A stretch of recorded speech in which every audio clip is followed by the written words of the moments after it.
की आपल्याकडे पैसा साठला की काय करायचं तर सोनं घ्यायचं, घर घ्यायचं, ह्या 2-3च गोष्टी असायच्या. म्हणजे तेव्हा 1-1 ग्रॅम सोनं 3.5 मुहूर्तांना घेणं हीच एक खूप मोठी अचीवमेंट होती.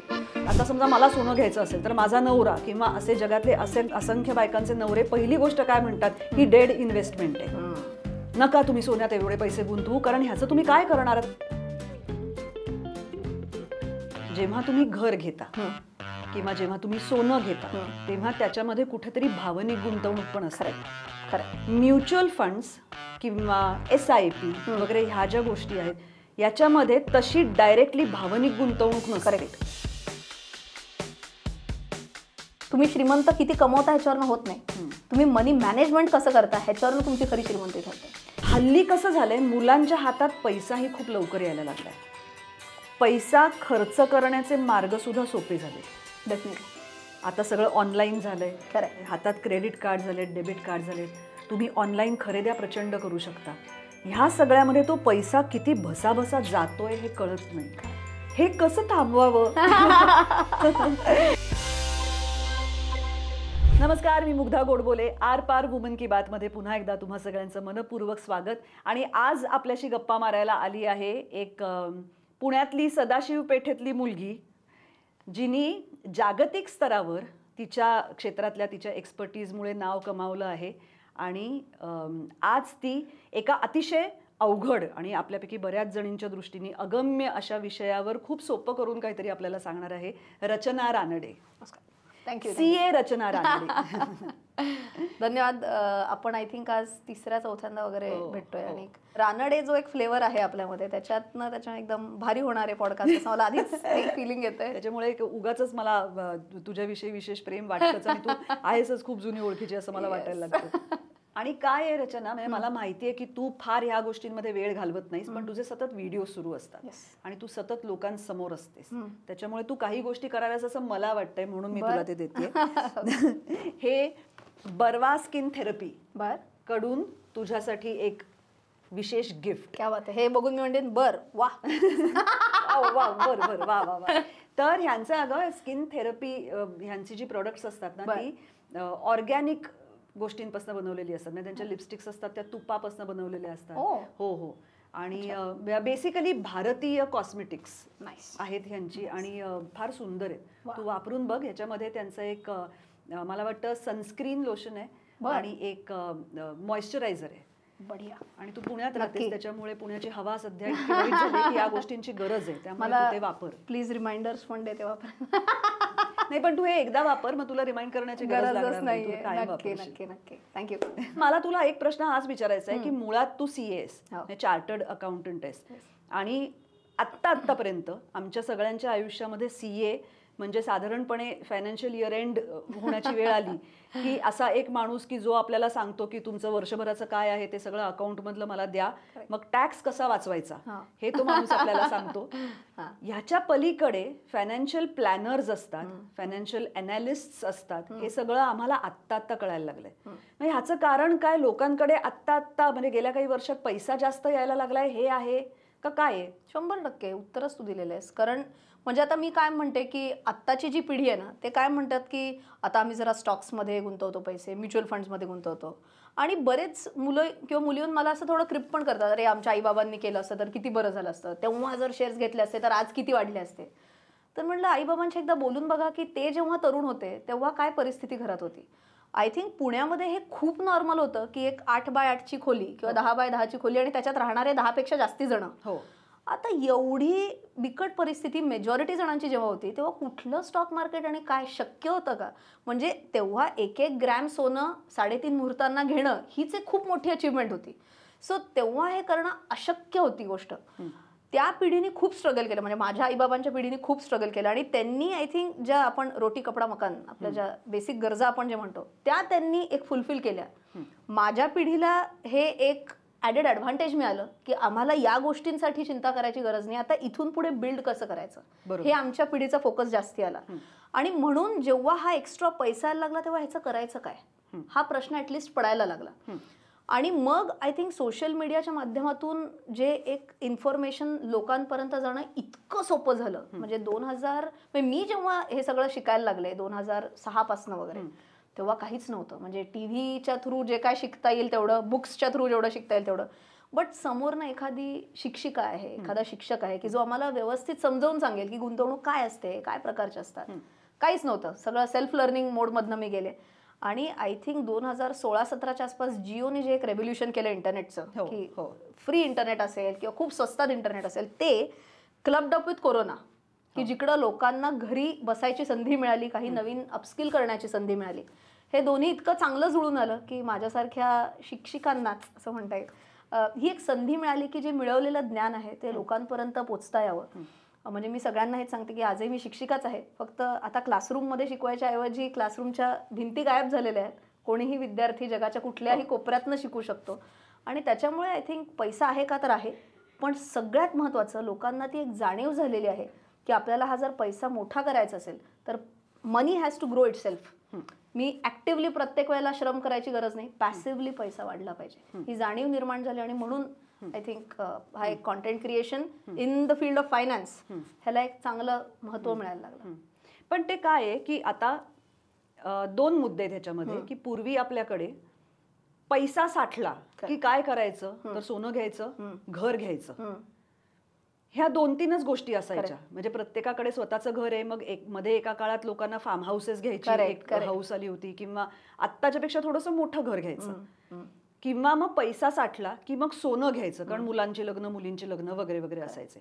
आता पैसा साठला की ते स्टॉक्समध्ये, हा एक थोडा परत विचारांचा शिफ्ट आहे. नक्की आहे. आणि त्याच्या मागे कारण पण आहे असं मला वाटतं. म्हणजे जे तू आता म्हणली ना की पैसा साठला की घर घ्यायचं, किंवा घर असेल तर मोठं घर घ्यायचं, फार्म हाऊस घ्यायचं.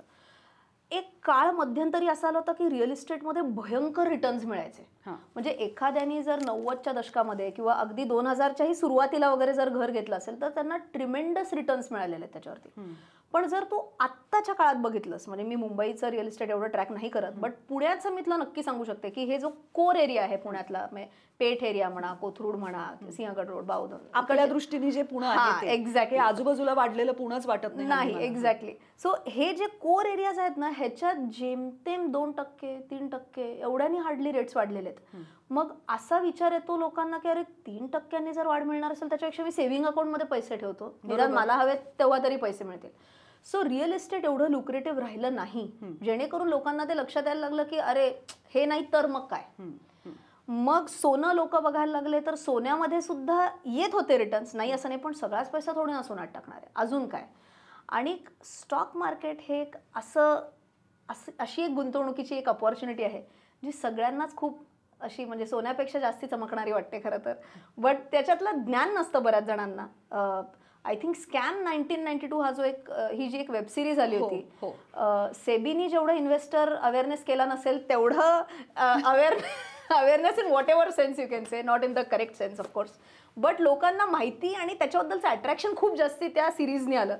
आणि मग लोक सर्च करायला लागले अरे हे काय. आणि जेव्हा त्यांना कळायला लागलं, जे शहाणे लोक होते, की अरे ही एक अशी गुंतवणुकीची एक म्हणजे एक असा ॲव्हेन्यू असू शकतो की ज्याच्यात कदाचित शॉर्ट टर्ममध्ये पैसे नाही बनणार, बट तुम्ही एक लॉंग टर्ममध्ये डिसिप्लिन्ड पद्धतीने गुंतवणूक केली तर खरंच इकडे चांगले रिटर्न्स मिळण्याची शक्यता आहे. हे जेव्हा लोकांना कळायला लागलं, किंवा आय थिंक अजून एक खूप चांगलं म्युच्युअल फंड सही आहे, हे माझ्या मते खूप चांगलं कॅम्पेन झालं. सचिन तेंडुलकर सारखा फेस त्यांनी घेतला आणि लोकांमध्ये म्युच्युअल फंड्सचाही अवेअरनेस वाढला. म्हणून कुठं ना कुठं तरी तो एक कल तरी शिफ्ट झाला लोकांचा की अच्छा हे पण इन्व्हेस्टमेंट ॲव्हेन्यूचे एक एरियाज आहेत, एक्सप्लोर तरी करून बघू. पण कसं आहे तुला सांगते रचना, जेव्हा तुम्ही घर घेता किंवा जेव्हा तुम्ही सोनं घेता तेव्हा त्याच्यामध्ये कुठेतरी भावनिक गुंतवणूक पण असते. खरं. म्युच्युअल फंड्स किंवा SIP वगैरे ह्या ज्या गोष्टी आहेत याच्यामध्ये तशी डायरेक्टली भावनिक गुंतवणूक नसते.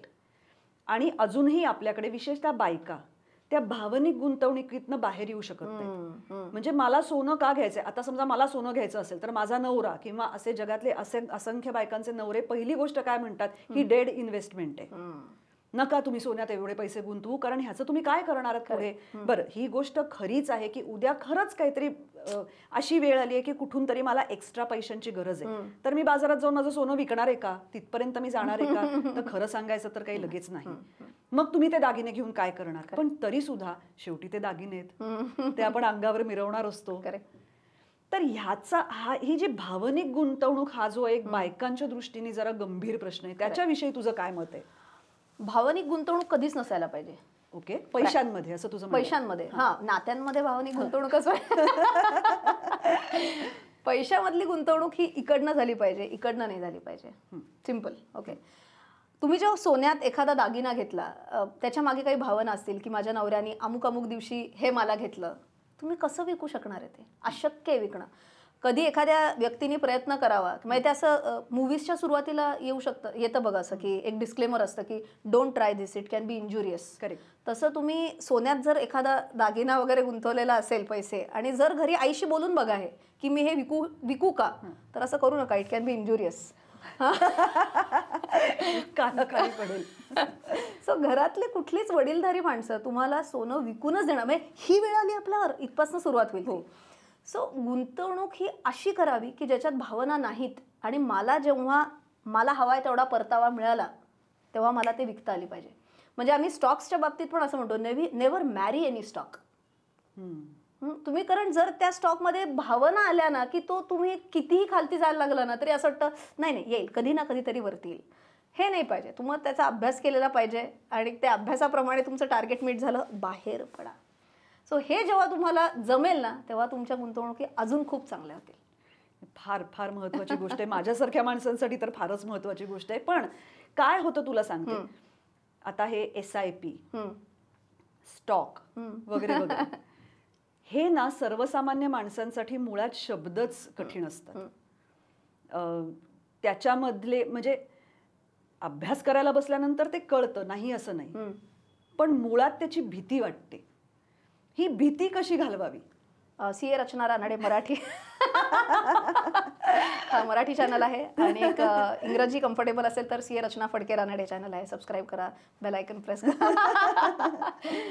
आता ही भीती काय कडे येऊयात आपण. अगदी खरं सांगायचं तर भीती, आपण म्हणतो ना की a known devil is better than an unknown devil. हे सेम इथं कॉपी पेस्ट होतं. अननोन डेव्हिल आहे ना, हा माहितीच नाही आहे लोकांना. हा अनफॉर्च्युनेटली इतका महत्त्वाचा विषय आहे, पण आपल्याला ना शाळेत शिकवला गेला, एक्झॅक्टली ना कॉलेजमध्ये शिकवला गेला. इथलं गंमत सांगते मुग्धा, की मी जेव्हा CA करत होते तेव्हा CAच्या सिलेबसमध्ये पण स्टॉक मार्केट नाही आहे. म्हणजे लोकांना असं उगाच वाटतं की याच्या CA म्हणल्यावर स्टॉक मार्केट माहिती असेल. आमच्या अख्ख्या सिलेबसमध्ये 5 वर्ष जो CAचा कोर्स होता त्याच्यात आम्हाला अख्ख्या कोर्समध्ये एक धडा होता, स्टॉक मार्केट म्हणजे काय असतं आणि ते काय कसे स्टॉक्स असतात वगैरे. एका धड्यात काय येणार आहे म्हणजे. सो लोकांना जो एक गोड गैरसमज असतो की कुठल्याही CAला स्टॉक मार्केट येतच, हा म्हणजे हा गैरसमजच आहे. हे सगळं जे काही मी शिकलेले हे मी माझं CA झाल्यानंतर, अगदी CA फायनलपासून मी हे सगळं शिकायला घेतलं माझं. सो तुम्हाला एखादी गोष्ट अपस्किल करायची असेल ना, तर तुम्ही शाळेला दोष देऊ नका की अरे शाळेत नाही ना शिकवलं म्हणून मी नाही शिकत, किंवा म्हणून मला शिकता नाही आलं. अच्छा, ही वाईट गोष्ट आहे का? तर आहे. शाळेत शिकवायला पाहिजे होतं का? हो. कॉलेजमध्ये शिकवायला पाहिजे होतं का? हो. पण व्हॉट इज द फॅक्ट की तुम्हाला नाही शिकवलं. बरोबर. मग आता तुम्ही ती भीती ओव्हरकम करणं हे तुमच्या हातात आहे. म्हणजे कसं हातात आहे हे पण सांगते मी, की शाळेत माझ्या वेळेला 2008च्या आसपास, मी मगाशी म्हटलं असं काही साधनच नव्हतं. आज तुम्ही मोबाईल डिव्हायसेस सगळ्यांकडे आहेत, सगळ्यांकडे लॅपटॉप्स आहेत. तुम्ही इंस्टाग्रामवर जा, तुम्ही यूट्यूबवर जा, तुम्ही कुठलीही कॉन्सेप्ट तुम्हाला शिकायची असेल ती कॉन्सेप्ट टाईप करा, स्पेसबार रचना रानडे करा, आणि तुम्हाला ती कॉन्सेप्ट आरामात शिकता येते. सो ती भीती घालवणं हे तुमच्या हातात असतं. मग आता मी सिम्पल सांगते की मी कुकिंगमध्ये अतिशय घाणेरडी आहे. म्हणजे माझा नवरा मला कायम सांगतो की मी भात पण चावून खातो आणि वरण पण चावून खातो. सो जेव्हा मला हे कळलं की अरे यार ॲटलिस्ट वरण भात तरी आला पाहिजे. पूर्वी असं वाटायचं की झालं आता म्हणजे सुरुवातच ओरडा खाण्यापासून होणार, त्याच्यापेक्षा मी आता त्या फंदातच नाही पडत. डायरेक्ट यूट्यूब, आणि वरण भाताचा कुकर कसा लावायचा हे पण मी यूट्यूब केलेलं आहे. आणि मी शिकले कॉन्फिडेंटली. आता मला म्हणजे ठीक आहे, आय थिंक आता Basic सावायला नाही स्वयंपाक लागत. येतो. हा म्हणजे अगदी कोणी आजारी नाही पडत म्हणजे माझं. किंवा आजारी माणूस असेल तर माझं अन्न खाऊन बरा होऊ शकतो. अरे वा वा, क्या बात आहे. सो इतपत आता हे मलाही ही भीतीच होती ना. प्रत्येक माणसाची भीती वेगळी असते. मला स्टॉक्स, SIP, म्युच्युअल फंड म्हणलं की भीती नाही वाटणार, पण भाजी करायची म्हणल्यावर मला भीती वाटते. मग मी हे ओव्हरकम केलं ना, की कारण आपण परत इच्छा असेल तिथे मार्ग दिसे, आपण म्हणतो तेच आहे. सो ज्यांना मनापासून इच्छा आहे ना शिकायची, त्यांना आज काहीही अवघड नाही. मग मी काय म्हणते, देर आर 2 थिंग्स. एक असतं ॲबिलिटी टू लर्न आणि एक असतं विलिंगनेस टू लर्न. बरोबर. आज सगळ्यांकडे ॲबिलिटी आहे. म्हणजे तुम्ही शिकू शकता आणि तुम्हाला शिकू शकता का नाही आणि शिकण्याची इच्छा आहे का नाही. शिकू शकता का, तर बेसिक बुद्धिमत्ता देवाने सगळ्यांना वाटलेली आहे. शिकण्याची इच्छा आहे का हा प्रश्न आहे. इच्छा असेल तर आरामात आज शिकता येईल, काहीच प्रॉब्लेम आहे. म्युच्युअल फंड म्हणा, SIP म्हणा, सगळं शिकता येणार काय. आणि याचं एक सोपं उत्तम उदाहरण पण देते मी. माझ्या सोसायटीमध्ये मी जनरल खालती चक्कर मारत होते, एक आजी दिसल्या मला. म्हणलं, तू CA रचना रांगडे आहेस का? म्हणलं हो. ते म्हणले, मी तुझी खूप मोठी फॅन आहे. म्हणलं वा, क्या बात आहे. म्हणलं, येत आहे का वरती चहा प्यायला? येते म्हणल्या. वय वर्ष 82. मला म्हणल्या, मी तुझा चॅनल बघते, मी तुझे स्टॉक मार्केटचे कोर्सेस केलेले आहेत. ओ, मी वेडीच झाले हे ऐकून. म्हणलं, वय वर्ष 82ला स्टॉक मार्केट्स आणि त्याचं काय पडलेलं आहे. तर म्हणलं, आजी तुम्ही रागावणार नसाल तर मी प्रश्न विचारते, तुम्हाला काय मिळतं माझं चॅनल बघून म्हणलं, किंवा माझे स्टॉक मार्केटचे कोर्सेस करून. त्यांनी जे उत्तर दिलं ना मुग्धा, ते माइंड ब्लोईंग होतं. त्यामुळे मला 2 नातवंड आहेत आणि त्यामुळे त्यांचे आणि माझे विषयच मॅच नाही होत. अगदी खरं आहे. हां. सो त्यामुळे मला काय बोलायचं त्यांच्याशी हा प्रश्न पडतो. त्यामुळे जेव्हापासून मी तुझं चॅनल फॉलो करायला लागले, मी त्यांना विचारते, आज मार्केट बघितलं का? अरे वा, आज हा स्टॉक वरती गेला, या म्युच्युअल फंडने म्हणे एवढा परतावा दिलाय, बघितलं का? कमाल आहे आजी, कमाल. म्हणजे मी म्हटलं, हा पर्स्पेक्टिव्ह असू शकतो, एखाद्याचा दृष्टिकोन हा असू शकतो. हे माझ्या विचार शक्तीच्याही खूप पलीकडचं होतं. सो ही परत इच्छा आहे. बरोबर. इच्छा होती की नातवंडांबरोबर काहीतरी कॉन्व्हर्सेशन स्ट्राईक करायचं, आणि म्हणून हा मार्ग पण उत्तम आहे. उत्तम आहे, उत्तम आहे, नक्कीच. पण मला म्हणजे तू आजी म्हणालीस त्यावरूनच मला असं आठवलं की आपल्याकडची सामाजिक परिस्थिती बराच काळ कशी होती की जनरली पुरुष नोकरी करायचे, मग ते पैसे घरात आणून द्यायचे. घरात एकदा पैसा त्यांनी दिला की बायको घरातली, आई म्हण, बायको म्हण, बाई घरातली, तो पैसा घरासाठी वापरायची. उरलेला जो काही असायचा तो कुठेतरी तांदळाच्या डब्यात वगैरे ठेवलेला असायचा किंवा त्याचं जे काही असेल ते. थोडक्यात त्या पैशाचं काय करायचं हे बहुतेक वेळा ती बाई ठरवायची. हळूहळू परिस्थिती अशी बदलली आणि आता अशी परिस्थिती झालेली आहे की बहुतेक घरांमधल्या पुरुषांना असं वाटतं की पैसा मी मॅनेज करीन. इथपर्यंत ही कशी आली परिस्थिती असं तुला वाटतं? म्हणजे ह्या आता किती एक 50-70 वर्षांचा फरक पडला असेल याच्यामध्ये. आय थिंक परिस्थिती अशी बदल, हे माझं interpretation, I could be wrong. पूर्वी होममेकर्सचं पर्सेंटेज जास्ती होतं. आज तुलनेने Tier 1, Tier 2 सिटीजमध्ये जर म्हणली तर होममेकर्सचं पर्सेंटेज पूर्वीपेक्षा नक्की कमी झालेलं आहे.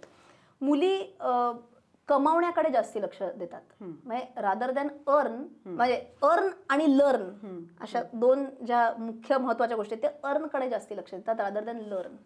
सो लर्निंग ते त्यांच्या क्षेत्रात करत असतील, बट मनी मॅनेजमेंटचं जे लर्निंग आहे ना, त्याच्याकडे त्यांनी बऱ्यापैकी दुर्लक्ष केलं. असं मी माझ्या फ्रेंड सर्कलमध्ये पण हे बघते. आणि की आता मी सपोज इंजिनियर झाले, एका महिलेचं मी उदाहरण देते, एका मुलीचं इंजिनियर झाले, मग माझा फोकस काय असेल की माझ्या क्षेत्रातलं रिलेटेड मी अपस्किलिंग करणार, मी वरच्या मॅल go high up the ladder in the corporate world, मी कशी प्रमोशन्स मिळवत जाईन, हे करीन ते करीन, मग मी डिपार्टमेंटल हेड होईन, मी कंपनीचे हेड होईन. बरोबर, इथं focus, which is not bad at all, चांगली गोष्ट आहे.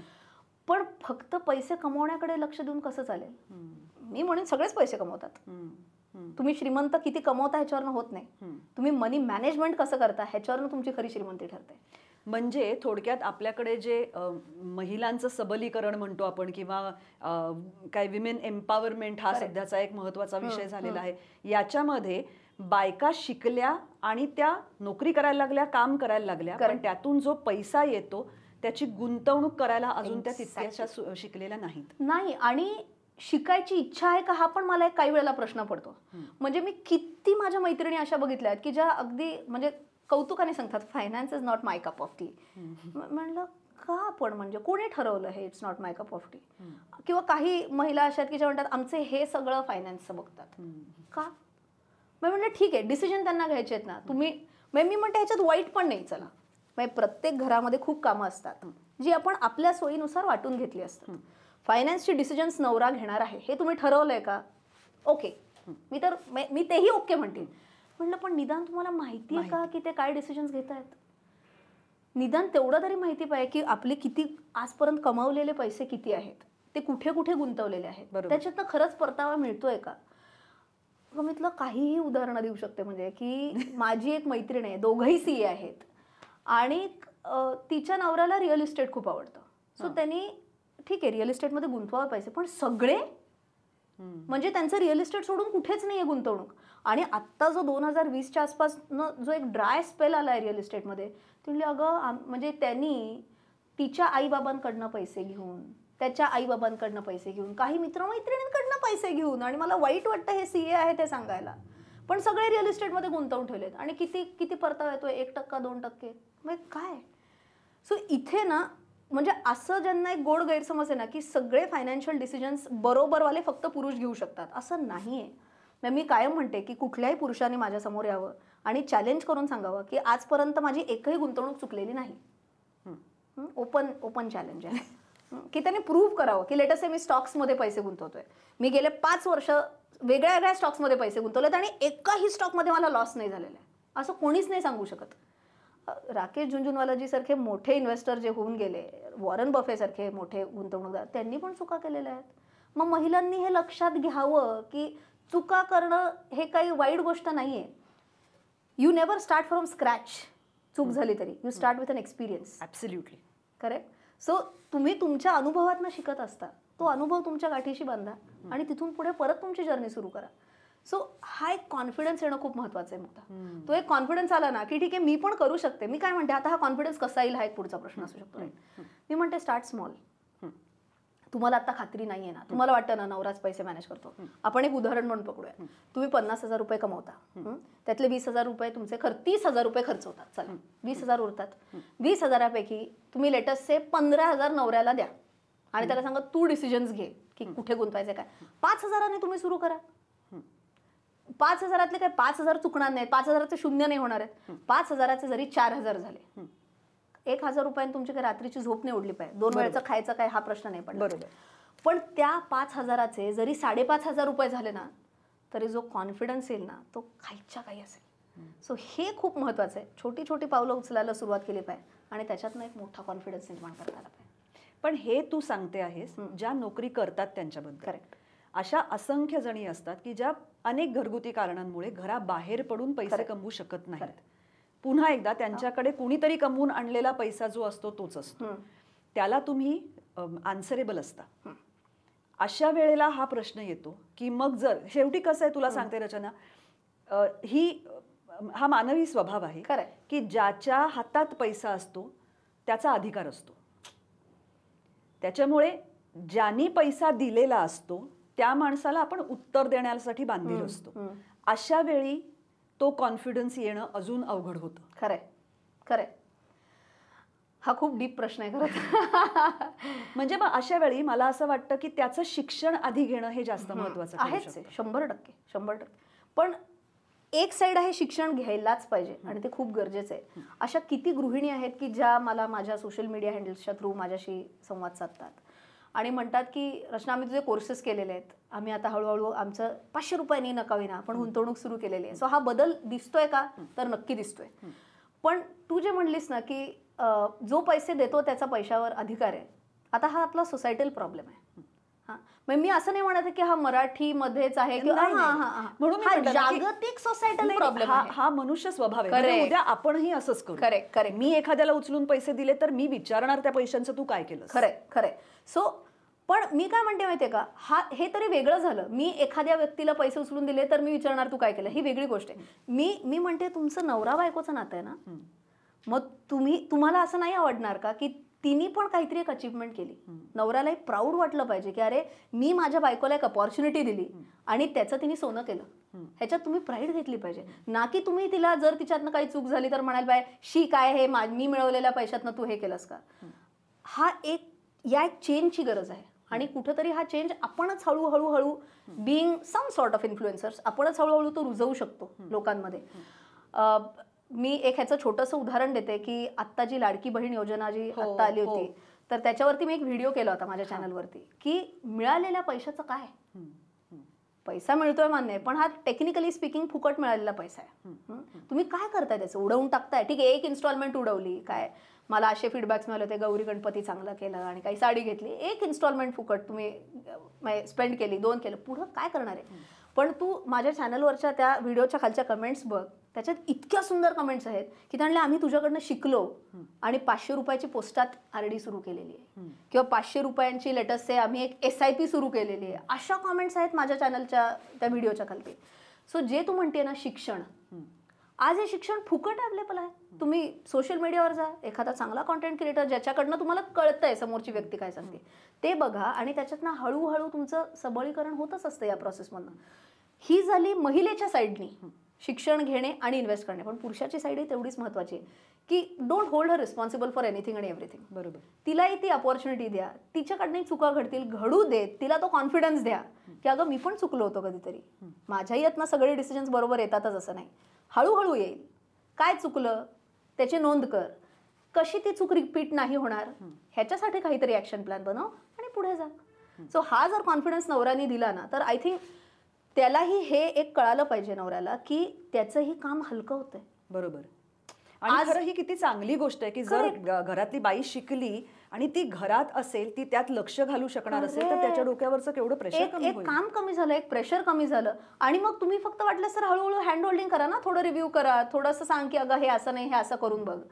मग काय पाहिजे, मग तुमचं एखादं काम कमी होणार असेल, तुमचं डोक्याचं टेन्शन कमी होणार असेल तर why not. So rather than तिच्या चुका काढणं, तिला एम्पॉवर करण्याकडे जास्त फोकस करायला पाहिजे. नाही, आणि जेव्हा बहुतेक बायकांचं बरेचदा ज्या घरी असतात त्यांचं असं म्हणणं असतं की एका विशिष्ट वयानंतर आमची कुणाला गरजच उरत नाही किंवा एकटेपणा येतो, कंटाळा येतो, काय करावं त्या वेळाचं कळत नाही. त्यांना हा किती चांगला पर्याय आहे. अजून मी उदाहरणं मी तुला म्हणलं असं खूप देऊ शकते. एक छोटंसं अजून एक उदाहरण देते. जे तू म्हणले की रिटायरमेंट नंतर लेट असते, आता करणार काय. मग हे वर्किंग वुमेनसाठी पण हा प्रॉब्लेम आहे आणि महिलांना म्हणजे ज्या गृहिणी आहेत त्यांना सुद्धा एक प्रॉब्लेम येऊ शकतो एका पॉईंट नंतर की अरे मुलींची 2 मुली आहेत लेट असते, लग्न होऊन गेल्या त्या. आजकाल तर काय म्हणजे शहराबाहेर सोडा देशाबाहेरही जातात. सो तसं म्हटलं तर काय आता माझ्याकडे खूप वेळ येतात, आता मी काय करू हा प्रश्न पडतो. सो मी माझे जे कोर्सेस आहेत त्याच्यात दर महिन्यातनं एकदा मी त्यांच्याबरोबर झूमद्वारे संवाद साधते.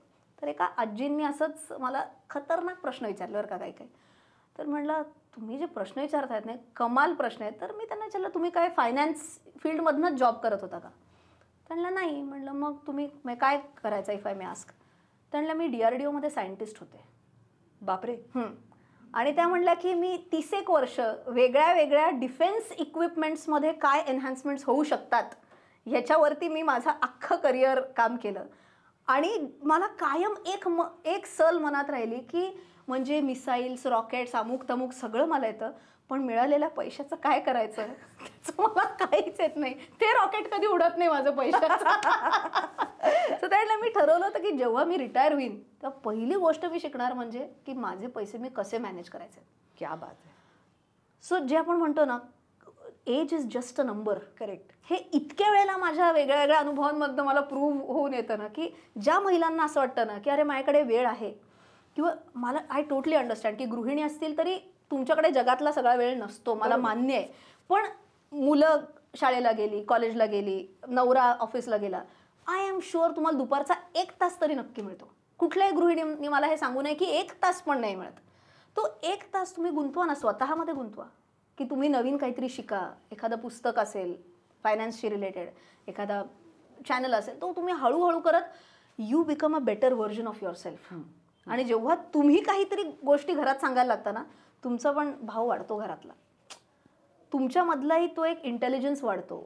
नाही, आणि तू म्हणालीस तसं की आत्ताच्या काळाशी आपलं काहीतरी कनेक्शन राहतं. खरं खरं. इथून पुढे हे होणार आहे. तुला मी गंमत सांगते की पहिल्यांदा माझ्या वडिलांनी एकदा मला कधीतरी मी शाळेत असताना सांगितलं होतं की आजचा बुलियनचा रेट सांग. मी पेपर वाचत होते आणि मला हा शब्दच माहित नव्हता. अर्थात त्यांची ती पद्धत होती, त्यांनी तो विषय मुद्दाम माझ्याकडे काढला होता जेणेकरून मी बघीन, मी शोधेन, मी त्याचा विचार करीन, मी प्रश्न विचारीन. हल्ली कसं झालंय, मुलांच्या हातात पैसाही खूप लवकर यायला लागलाय, खूप जास्त यायला लागलाय. आणि आता त्याची गुंतवणूक वगैरे इथपर्यंत ते पोचलेले नसतात.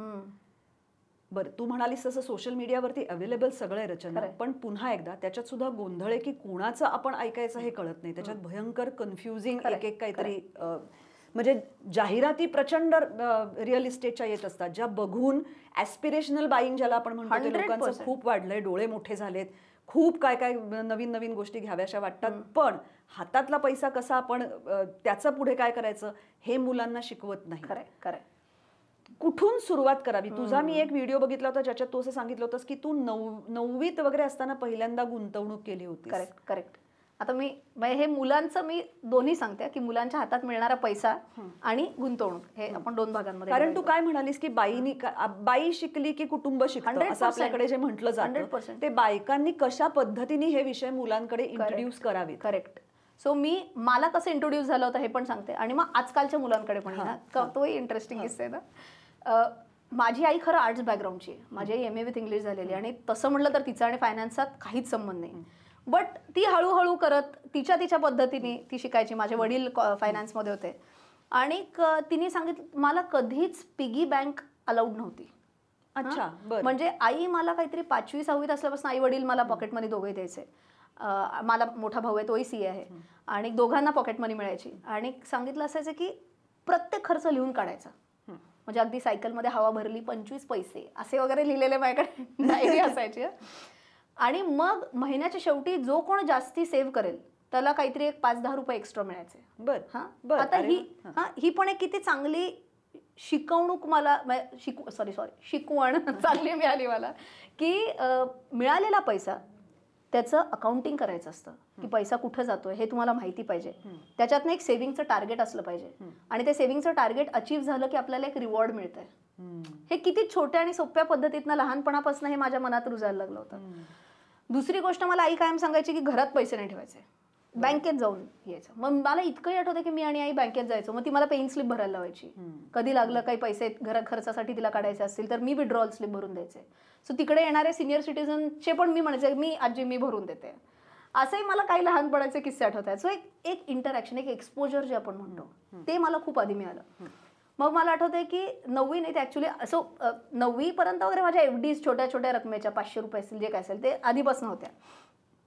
11वीत असताना जेव्हा 10वीत जरा बरे मार्क पडले होते सो तेव्हा मग नातेवाईकांनी आई सगळ्यांनी जे मिळालेले पैसे होते लहानपणापासूनचे पैसे होते ते काढून आई म्हणले आता सोन्यात गुंतवणूक करून बघ.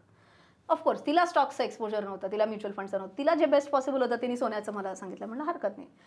मी 2001-2 सालाची ही गोष्ट आहे तेव्हा मी सोन्यात पहिलं 1 तोळं सोन्याची गुंतवणूक केली होती 10 ग्रॅम्स आणि तेव्हा रेट 8,000 रुपये होता. हे तू 2001 सालचं सांगतेस आणि 2024 साली 80,000च्या आसपास आहे. सो 20 वर्षात 10x रिटर्न्स 10 पट रिटर्न हे मी स्वतः केलेले आहेत. बापरे. हां. सो हे जे मी म्हणते ना लॉंग टर्म बऱ्याच जणांना आता असं त्रास पण झाला असेल की सो तेच मज्जा आहे ना. इन्व्हेस्टमेंट्स तुम्ही जेवढ्या चांगल्या कराल जेवढ्या लवकर कराल तेवढं तुम्हाला सुंदर रिटर्न्स मिळतात आणि हे मला थँकफुली खूप लवकर एक्सपोजर मिळाल्याचं. आत्ताच्या मुलांना एक्सपोजर मिळतंय का आता याच्याकडे आपण जरा वळूया. त्यांना पैसा मिळतोय का तर डेफिनेटली पैसा मिळतोय, खूप मिळतो. मी ना एक फायनान्स फॉर टीन्स असं एक लेक्चर घेतलं होतं आणि पेठेत घेतलं होतं मी हे लेक्चर. सो मला वाटलं होतं की काय माहिती पोरांना पैसे मिळतात नाही मिळतात की 200-300-500 रुपये वगैरे पॉकेटमध्ये मिळत असावी. तू कुठल्या जगात वावरतेस रचना. मी हरले होते आकडे ऐकून. ऑन अन ॲव्हरेज 2,500-3 हजार हा आकडा मिळत होता पॉकेट मनीमध्ये. आणि वय वर्ष किती? साधारण 8वी ते 12वी ही म्हणजे शाळेची रेंज सांगते मी तुला, कारण टीन्स होतं ना म्हणजे साधारण एक 12 ते 18 वयोगट असावा. तर मी म्हटलं अच्छा एवढी पॉकेट मनी मिळते का तुम्हाला असं. मग मी त्यांना म्हटलं की काय करता तुम्ही म्हणजे या पैशाचं. अगदी म्हणजे 9वीतली पोरं 10वी 11वी हे मला उत्तरं द्यायला लागली की हां म्हणजे आम्ही सगळे फ्रेंड्स गेट टुगेदर करतो, मग आम्ही स्विगीवरनं ऑर्डर करतो, झोमॅटोवरनं ऑर्डर करतो दर महिन्यात. हो म्हणजे महिन्यातनं एकदा पार्टी नको का व्हायला. मग पोरी की आमचे काही जे फेवरेट कॉन्टेंट क्रिएटर्स आहेत ते जे फॅशन स्टायलिंग जे करतात त्यातलं जे आम्हाला आमच्या पॉकेट मनीमधनं येतं ते आम्ही स्टायलिंग करतो त्याच्यातनं वगैरे. म्हटलं बरं म्हणजे माझं अख्खं बालपण माझ्या भावाला जे कपडे छोटे व्हायला लागले ते कपडे मी घातले. असंच केलेलं. सायकल मी तर वर्षानुवर्ष जेंट्स सायकल चालवत होते. एक्झॅक्टली. कारण भावाची ती सायकल होती जी त्याला नवीन छोटी कोण वाली घेणार? ते आपण संपला विषय. म्हणजे फॅशन आणि स्टायलिंग वगैरे हे तर माझ्या विचाराच्याही पलीकडच्या गोष्टी होत्या. म्हणलं कमाल. सो मी त्यांना अशी एक ऍक्टिव्हिटी दिली की तुम्हाला आता पुढच्या महिन्यात तुमचे आई बाबा 3,000 रुपये पॉकेटमध्ये नाही देणार आहेत, 1,000 पॉकेटमध्ये मिळणार आहे पुढच्या महिन्यात, तर तुम्ही काय कराल? त्याची काही उत्तरं सांगते. 1-2 मुलं म्हणली की आम्ही जेव्हा पार्टी करणार आहोत आमची महिन्याची तेव्हा आम्ही स्वतः बनवू काहीतरी, सो मजा पण होईल आणि आमचे पैसे पण वाचतील. काही मुलं म्हणली की जे थोडे कॉलेजमधले होते ते म्हणले की आम्ही उबर ओला नाही करणार, आम्ही for a change public transport वापरू, पण आम्ही पैसे वाचवू. एक 9वीतली मुलगी होती, ती म्हणली मी माझी लाईफस्टाईल कॉम्प्रोमाइज नाही करणार. बरं, हे उत्तर होतं तिचं. 9वीत लाईफस्टाईल होती तिची मुळात. हा, 9वीतली मुलगी म्हणली मी माझी लाईफस्टाईल आणि माझ्याकडे याचं सगळं शूटिंग आहे बरं का. म्हणजे मला आज माहिती नाही माझी लाईफस्टाईल काय येते, तिला 9वीत माहिती होतं. बरं. म्हणलं अगं बाळा, पण तुला 3,000 रुपये नाही मिळणार आहे, तुला 1,000 रुपये मिळणार आहे, तू कसं करणार आहेस तुझी लाईफस्टाईल, म्हणजे कशी तू how are you going to keep up with it. ती मला म्हणली I am a good cook. मला चांगला स्वयंपाक बनवता येतो. I will bake cakes. मी ते केक्स बनवीन, मी ते केक्स विकीन आणि मला जो शॉर्टफॉल पडतोय तो मी कमवीन, पण मी माझी लाईफस्टाईल नाही कॉम्प्रोमाइज करणार. मी हे ऐकून संपले होते की ओ हो असाही विचार येतो. म्हणजे मला हे चांगलं का वाईट हे मला ठरवता येत नाही खरं. एक्झॅक्टली. हे खूप ट्रिकी आहे कळणं. कारण आपल्याला काय शिकवलं गेलं की अंथरूण पाहून हातपाय पसरावे. हो. नवीन पिढी काय म्हणते, आम्ही अंथरूण मोठं करू, आम्ही कष्ट पण आम्हाला हवे तेवढं आम्ही हातपाय पसरणार. त्याच्यापेक्षा एक छोटी मुलगी होती, 6वीतली मुलगी होती, ती म्हणली मला त्या दीदीसारखं कुक तर नाही करतायत, पण मला एक लहान भाऊ आहे की जो सिनियर KGत आहे आणि तो खूप कटकट करतो घरी, मी त्याला बेबी सिट करीन आणि मी माझ्या आई बाबांकडनं त्या बेबी सिटिंगचे पैसे. म्हणलं बाप रे, हा विचार या पिढीला येतो आहे. सो ते स्मार्ट आहे. पण म्हणजे याचा अर्थ असाही आहे रचना की त्यांच्या हातात कमी पैसा दिल्यानंतर ते निदान त्याचा विचार तरी करतात. करेक्ट. जास्त पैसा दिला तर कसा कमवायचा आणि त्याचं पुढे काय करायचं याचा विचार ते करत नाहीयेत. सो आत्ताच्या पेरेंट्सवरती ना आधीपेक्षा जास्ती जबाबदारी असं मला वाटतं. आधीच्या पेरेंट्स म्हणजे माझ्या आईबाबांना ठीक आहे, माझ्या आईबाबांनी डेफिनेटली मला त्याचं एक वळण लावलं, कसं फायनान्शियल डिसिप्लिन पाहिजे काय. बट बऱ्याच पालकांकडे असं पण असेल की अरे बाबा तुला नाही पॉकेट मनी देणार आहे, आम्ही आमचं करू. तू माझ्या किती फ्रेंड्स असे होते की ज्यांना पॉकेट मनी नाही मिळायची, सो त्यांना हे एक्सपोजरच नाही मिळालं कधी मनी मॅनेजमेंट कशी करायची, काय करायची. आज माझ्या मुलाचे जेवढे मित्र आहेत, माझा मुलगा 6वीत आहे आणि त्याला जेवढे मित्र आहेत ऑलमोस्ट प्रत्येक काही ना काहीतरी, म्हणजे निदान दर महिन्याला नसतील मिळत बट काहीतरी पार्टी आहे का त्याच्यासाठी पैसे, मग जे काय उरतील ते तुझ्याकडेच ठेव. हे तर खूपच नॉर्मल आहे. मग अशाला पालकांनी ते एक एक्स्ट्रा एफर्ट्स घेतले पाहिजेत की तुम्ही शिकून घ्या आणि तुम्ही तुमच्या मुलांना शिकवा. जेवढं एक्सपोजर तुम्ही तुमच्या मुलांना मुलींना जेवढ्या लवकर देऊ शकाल त्यांचंच जास्ती भलं होणार आहे. आता हे एक्सपोजर मी आणि माझा नवरा माझ्या मुलाला अगदी व्यवस्थित देतोय. हो, कारण तुम्ही त्यातलेच आहात, करेक्ट. आणि मुलं किती फास्ट पिकअप करतात. त्या दिवशी असंच सकाळी 9:15 अगदीच वाजायला आले होते, मी जस्ट आवरत होते आणि मी पटकन म्हणलं अरे TV, कारण 9:15ला स्टॉक मार्केट ओपन होतं. सो मी पटपट आवरून हॉलमध्ये गेले आणि मी बघितलं काय तर माझा मुलगा मला म्हणतोय आई काही काळजी नको करू, निफ्टी आणि सेन्सेक्स दोन्ही ग्रीनमध्ये ओपन झालेले. म्हणलं बरं म्हणलं. सो त्याला हे मार्केट्स किती वाजता ओपन होतात, ग्रीनचा अर्थ काय, रेडचा अर्थ काय हे आत्तापासून माहिती आहे. किंवा अजून एक छोटंसं उदाहरण म्हणजे नमिता थापर, शार्क टँकमधनं तुम्ही ऐकलं असेल. मी मुलाला सांगितलं की अरे आज मी ना नमिताला भेटायला जाणार आहे. त्याचा पुढचा प्रश्न होता, ओ तू आपला बिझनेस तिला पिच करणार आहेस का. अच्छा, हा 6वीतल्या मुलाकडनं हा डायलॉग यावा की आपला बिझनेस तू तिला पिच करणार आहेस का. तर मी तेच म्हणते की तो काही एक्स्ट्रॉर्डिनरी हुशार नाही, पण त्याला एक्सपोजर एक्स्ट्रॉर्डिनरी देतोय आम्ही. म्हणजे जे आज 6वीतले मुलं कदाचित नाही जे वाचत असतील किंवा जे बघत असतील ते माझा मुलगा नक्की करतोय. सो ज्या गृहिणी आहेत त्यांच्याकडे तर डेफिनेटली म्हणलं असतं तो एक दुपारचा 1 तास जो तुम्हाला मिळतोय तो सत्कारणी लावा आणि तुमच्या मुलांना हे एक्सपोजर देण्यात मदत करा. ज्या वर्किंग विमेन आहेत त्यांना अजून थोडा वेळ काढायला लागेल, पण तो वेळ काढा. 15 मिनिटं बघा, 20 मिनिटं बघा. आजकाल सगळे YouTube व्हिडिओ सुद्धा जेमतेम 15-20 मिनिटांचे असतात. 2x स्पीडवर बघा, पण बघा. आणि तुमच्या मुलांना ते एक्सपोजर द्या. कारण आय एम शुअर जे आपण म्हणतो ना थँक मी लेटर, तसं आजकाल म्हणजे इट्स व्हेरी ट्रेंडिंग. तसं ते तुमची मुलं तुम्हाला they are going to thank you letter, जर तुम्ही त्यांना ती आधीपासनं एक डिसिप्लिन लावली तर. आणि या पिढीला ना पैसा स्केअर्स असतो हे त्यांना त्यांच्या डोक्याच्या पलीकडचं आहे. पैसा असतो, पैसा मिळतोच, हेच त्यांनी बघितलेलं आहे. म्हणजे मी सांगू का, मी देशाबाहेर मला मुलगा झाल्यानंतर गेले होते. माझा मुलगा 7 महिन्यांचा असताना देशाबाहेर गेला ग. नाही ते सगळं खूप बदललंय. खूप बदललेलं आहे. त्या पिढीचा त्याच्यात दोष आहे असं माझं अजिबातच म्हणणं नाही, कारण तू म्हणतेस तसं ते हे बघतच ते लहानाचे मोठे होत आहेत, त्याच्यामुळे इथे काहीतरी अडचण असू शकते हेच त्यांना मुळात कळत नाही. म्हणजे मी माझ्या मुलाच्या एका मित्रा म्हणजे असं मी जनरल त्यांच्याशी गप्पा मारत असते ना, तर मी म्हणलं की तुमच्या मते गरिबी म्हणजे काय, असं मी त्यांना एक विचारलं ना एका मुलाला. म्हणलं हो, आमच्या वर्गातही काही काही मुलं आहेत त्याच्या घरी साधा AC पण नाही आहे. म्हणले ही गरिबीची डेफिनेशन आहे, AC नाही. म्हणलं तुमची डेफिनेशनच चुकते आहे. म्हणलं 2 वेळेचं खायला मिळत नाही ही कॉन्सेप्टच नाही माहिती आहे मुळात.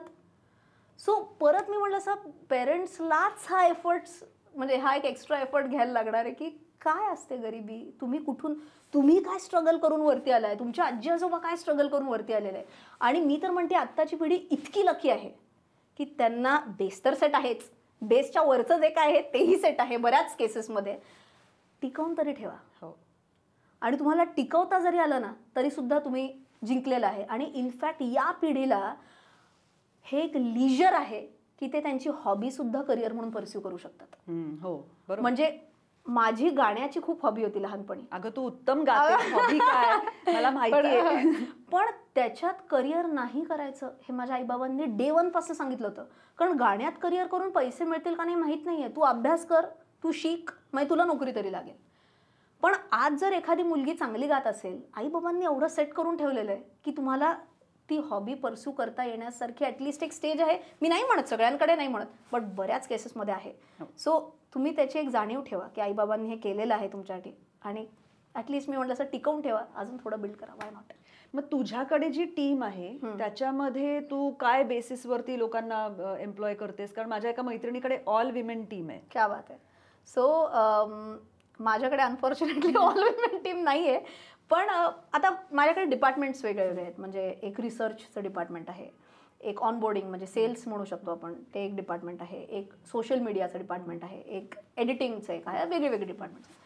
त्याच्यात खरं मला नाही माहिती मी सांगितलं बाय का नाही ऑन कॅमेरा, बट मला रिसर्चला खूप कमी मुली मिळतात. एस्पेशली म्हणजे स्टॉक्स, हार्डकोर स्टॉक्सचा रिसर्च करायचं म्हटलं तर.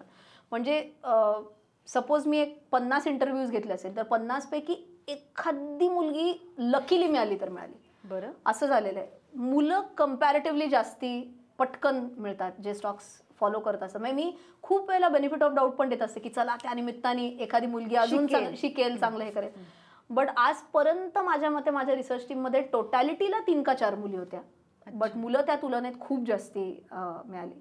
हा शिफ्ट होणं गरजेचं आहे. प्रयत्न तर मी माझ्याकडनं पूर्ण करते की जास्तीत जास्त मुलींना पण एक्सपोजर मिळावं. होपफुली पुढे जाऊन काही काळात. बट माझ्या ग्राफिक्स टीममध्ये आता 2 मुली आहेत, एकच मुलगा आहे. सो मी जिकडं प्रयत्न, ॲडमिनमध्ये मुली जास्ती आहेत, ऑनबोर्डिंगला मुली जास्ती आहेत. सो माझ्याकडे जवळजवळ आय थिंक 70-30 रेशो असेल, बट मुली जास्ती आहेत. आणि त्या अशा एका कंपनीत काम करतायत की त्या फक्त नोकरी करत नाहीयेत, त्याच्यातनं ते फायनान्शियल प्लॅनिंग सुद्धा शिकतायत. 100%. म्हणजे जेव्हा अशा मुली बऱ्याच फीडबॅक देतात की आलो तेव्हा आम्हाला, म्हणजे ॲडमिनमध्ये आहेत फॉर एक्झाम्पल, की आमचा आणि स्टॉक्सचा काहीही गंध नव्हता, त्यात आम्ही खोटं नाही बोलणार, अजूनही काही कळत नाही, पण म्युच्युअल फंडमध्ये SIP सुरू केली. मी म्हणजे ठीक आहे ना, अगदी गरजेचं नाही की प्रत्येकाने उठून स्टॉक्समध्येच गुंतवले पाहिजे, असं काही गरजेचं नाही, पण एक 500 रुपयाची म्हणा SIP तरी सुरू झाली ना. मी म्हणते चलो. तर हे तू आता जे म्हणालीस ना SIP म्हणजे सिस्टमॅटिक इन्व्हेस्टमेंट प्लॅनिंग, त्याच्यामध्ये मुळात तुम्हाला एक फिक्स्ड इन्कम असेल, दर महिन्याला तुम्हाला काही पैसे ठराविक मिळत असतील तर त्याच्यात तुम्ही ठराविक गुंतवणूक करू शकता. पण फ्रीलान्सर्स असतात किंवा कलाकार असतात, आमच्यासारखे लोक असतात, एक प्रोजेक्ट सुरू आहे त्याच्यानंतर मध्ये 1-2-4 महिने काही काम नसतं, दुसरा प्रोजेक्ट सुरू होतो. ह्या मधल्या काळातलं फायनान्शियल प्लॅनिंग हे अतिशय कठीण असतं एकतर. आणि मग अशा लोकांनी कसं करायचं, म्हणजे त्यांनी गुंतवणूक कशी करायची असं तुला? तुला SIPच्या बद्दल SIPच्या ऐवजी त्यांनी काय करावं? ओके. सो जसं तू म्हणली कलाकार म्हणा किंवा कुठलाही ऑन्टरप्रेन्युअर पण म्हणा, त्याच्यासाठी असं असतं की मिळाले पैसे खटकन एखादी ऑर्डर एक्झिक्यूट झाली, ऑर्डरचे पैसे मिळाले, पण पुढे एखाद दुसरा महिना कदाचित काही नाही मिळणार. सो अशा लोकांनी SIPच्या ऐवजी एक STP म्हणून एक असतं, ते करायला हवं. बरं. STP म्हणजे काय असतं की आता सपोज तुझं उदाहरण घेतलं, एखाद्या प्रोजेक्टमधनं तुला अमुक अमुक रक्कम मिळाली, ती तू डायरेक्ट एखाद्या इक्विटी म्युच्युअल फंडमध्ये टाकली तर जरा गडबड होऊ शकते. गडबड काय होऊ शकते, तू एक लमसम इन्व्हेस्टमेंट करत असतेस एखाद्या इक्विटी म्युच्युअल फंडमध्ये आणि नेमकं मार्केट पडतं. बरोबर. आणि बऱ्याच जणांचा हाच अनुभव असतो की अरे यार, मी इन्व्हेस्ट केल्यावर कसं काय बरोबर मार्केट पडतं काय माहिती, असं म्हणजे हा खूप जणांचा एक अनुभव असतो. सो आपण तो बेनिफिट ऑफ डाऊट देऊयात सगळ्यांना की असं होत असेल तर काय, तर तुम्ही एक लमसम पैसे डेट म्युच्युअल फंडमध्ये टाकायचे. डेट म्युच्युअल फंडचे पैसे तुमचे स्टॉक मार्केटमध्ये गुंतले जात नाहीत. अच्छा. ओके.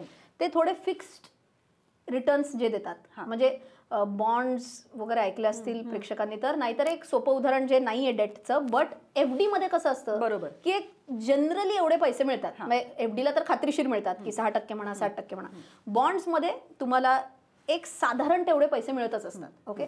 सो तिथे तुम्ही पैसे तुमचे लमसम पैसे पार्क करायचे. सपोज तुला एक अचानक 1 लाख रुपये मिळाले, 1 लाख रुपये तू त्याच्यात टाकून दिले त्या डेट म्युच्युअल फंडमध्ये, आणि तू सांगते की दर महिन्याला 10,000 रुपये या डेट म्युच्युअल फंडमधनं या इक्विटी म्युच्युअल फंडमध्ये ट्रान्सफर करा. अच्छा. So it's a systematic transfer plan. ह्याच्यात काय होतं, पुढचे 10 महिने एकही प्रोजेक्टचे पैसे जरी नाही मिळाले तरी ठीक आहे, 10 महिने तर सॉर्टेड आहात तुम्ही. बरोबर. आणि जनरली प्रत्येक कलाकाराला माहिती असतं की अच्छा अगदी 10 महिने तरी ड्राय स्पेल नाही जाणार आहे, कदाचित एका दुसरा महिना मध्ये असेल. सो त्या हिशोबाने तो व्यक्ती किंवा ती व्यक्ती त्याचे इन्व्हेस्टमेंट्स करू शकतात की SIPच्या ऐवजी STP करायची, लमसम डेट म्युच्युअल फंडमध्ये पार्क करायचे आणि ते दर महिन्याच्या अमुक तारखेला डेट टू इक्विटी जातील. सो थोडक्यात इक्विटीमध्ये सिस्टमॅटिकलीच जाणार आहे. ह्याच्यात एकच मुद्दा फक्त असा असतो की जे कुठलं तुम्ही म्युच्युअल फंड हाऊस ठरवाल त्याच म्युच्युअल फंडचं डेट आणि इक्विटी दोन्ही लागतं. म्हणजे एक उदाहरण, ही टिप नाही आहे पण एक उदाहरण म्हणून सांगते की लेट अस से ICICIचं एखादा म्युच्युअल फंड त्यांनी चूज केला आहे डेटसाठी, पण इक्विटीसाठी तुम्ही नावी म्युच्युअल फंड चूज केला किंवा पराग पारेख म्युच्युअल फंड चूज केला, असं नाही चालू शकत. हाऊस सेम पाहिजे, म्युच्युअल फंड हाऊस सेम पाहिजे. तेवढं झालं की सॉर्टेड. लक्षात ठेवते मी.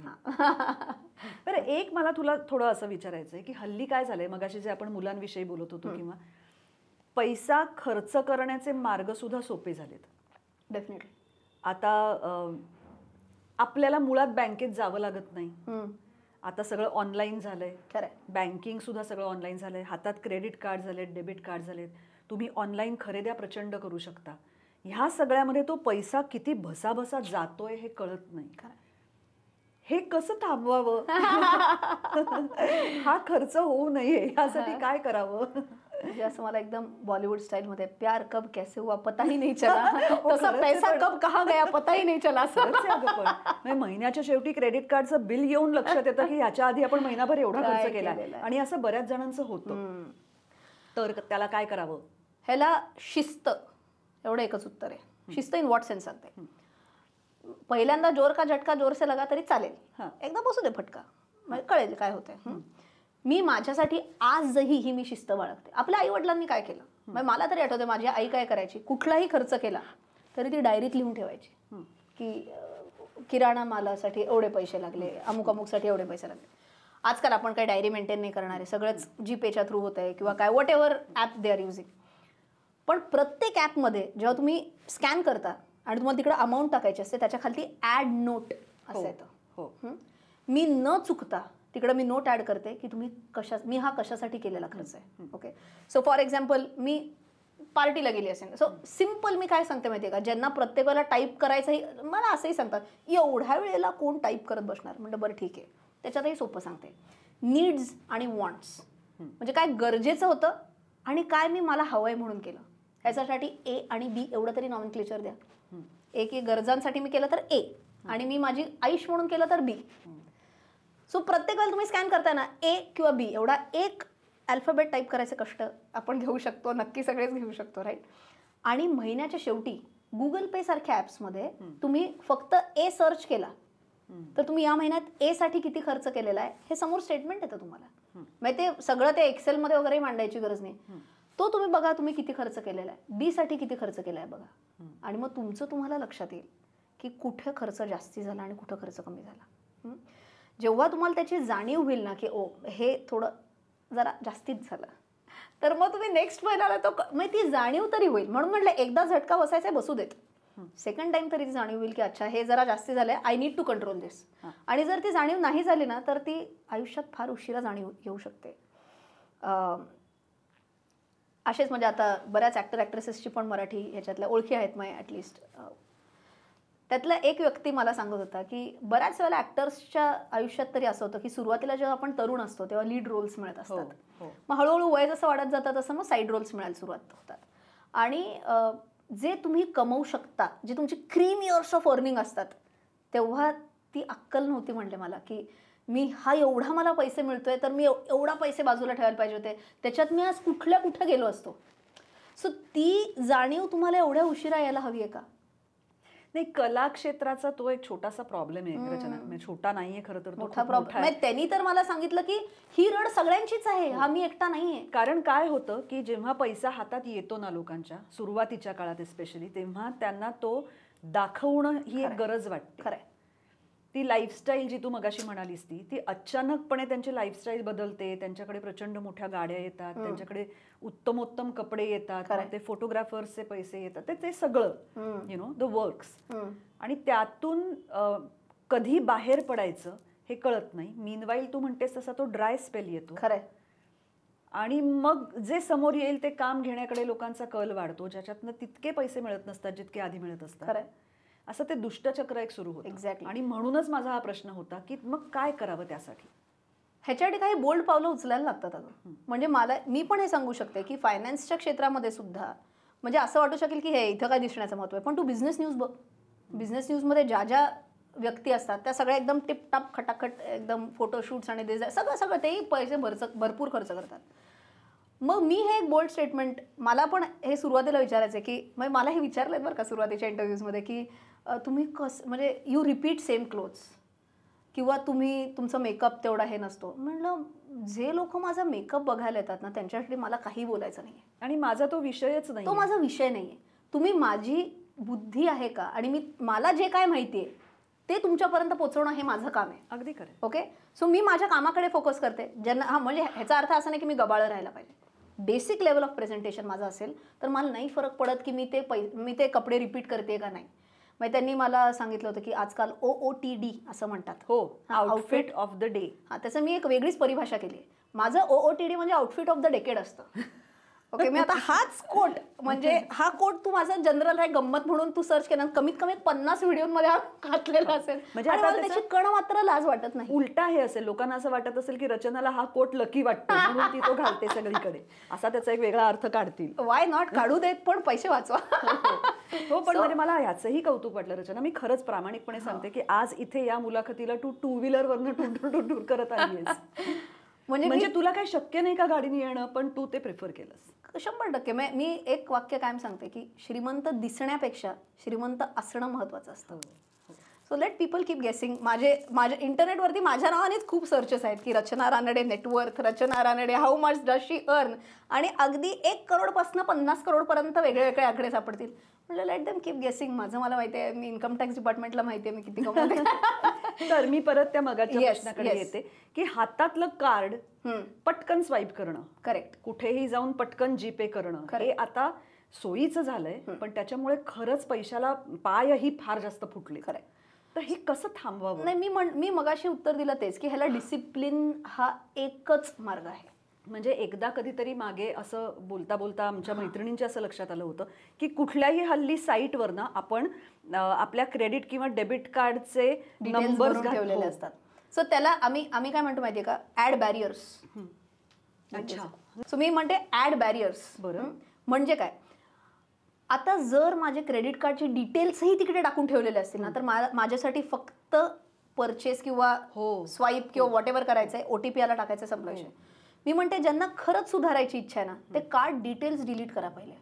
ओके. सो तुम्ही तो एक बॅरियर स्वतःसाठी क्रिएट केला की ओ गॉड आता मला उठायचंय, मला ते कार्ड घ्यायचंय आणि मला ते कार्डचे डिटेल्स भरायचे. तो एक निदान बॅरियर क्रिएट केला तुम्ही. नंबर 1. नंबर 2 मी म्हणते की तुम्हाला खूप इच्छा होती ना घ्यायची, घ्या ना, मी नाही म्हणत आहे. ह्याच्यासाठी अजून एक बॅरियर काय क्रिएट होऊ शकतो, add to cart. Okay. Add to cart करा आणि बाहेर पडा. ओके. 7 दिवसांनंतर तुम्ही स्वतः परत जा त्या साईटवरती आणि परत चेक करा की खरंच हवंय का तुम्हाला ते.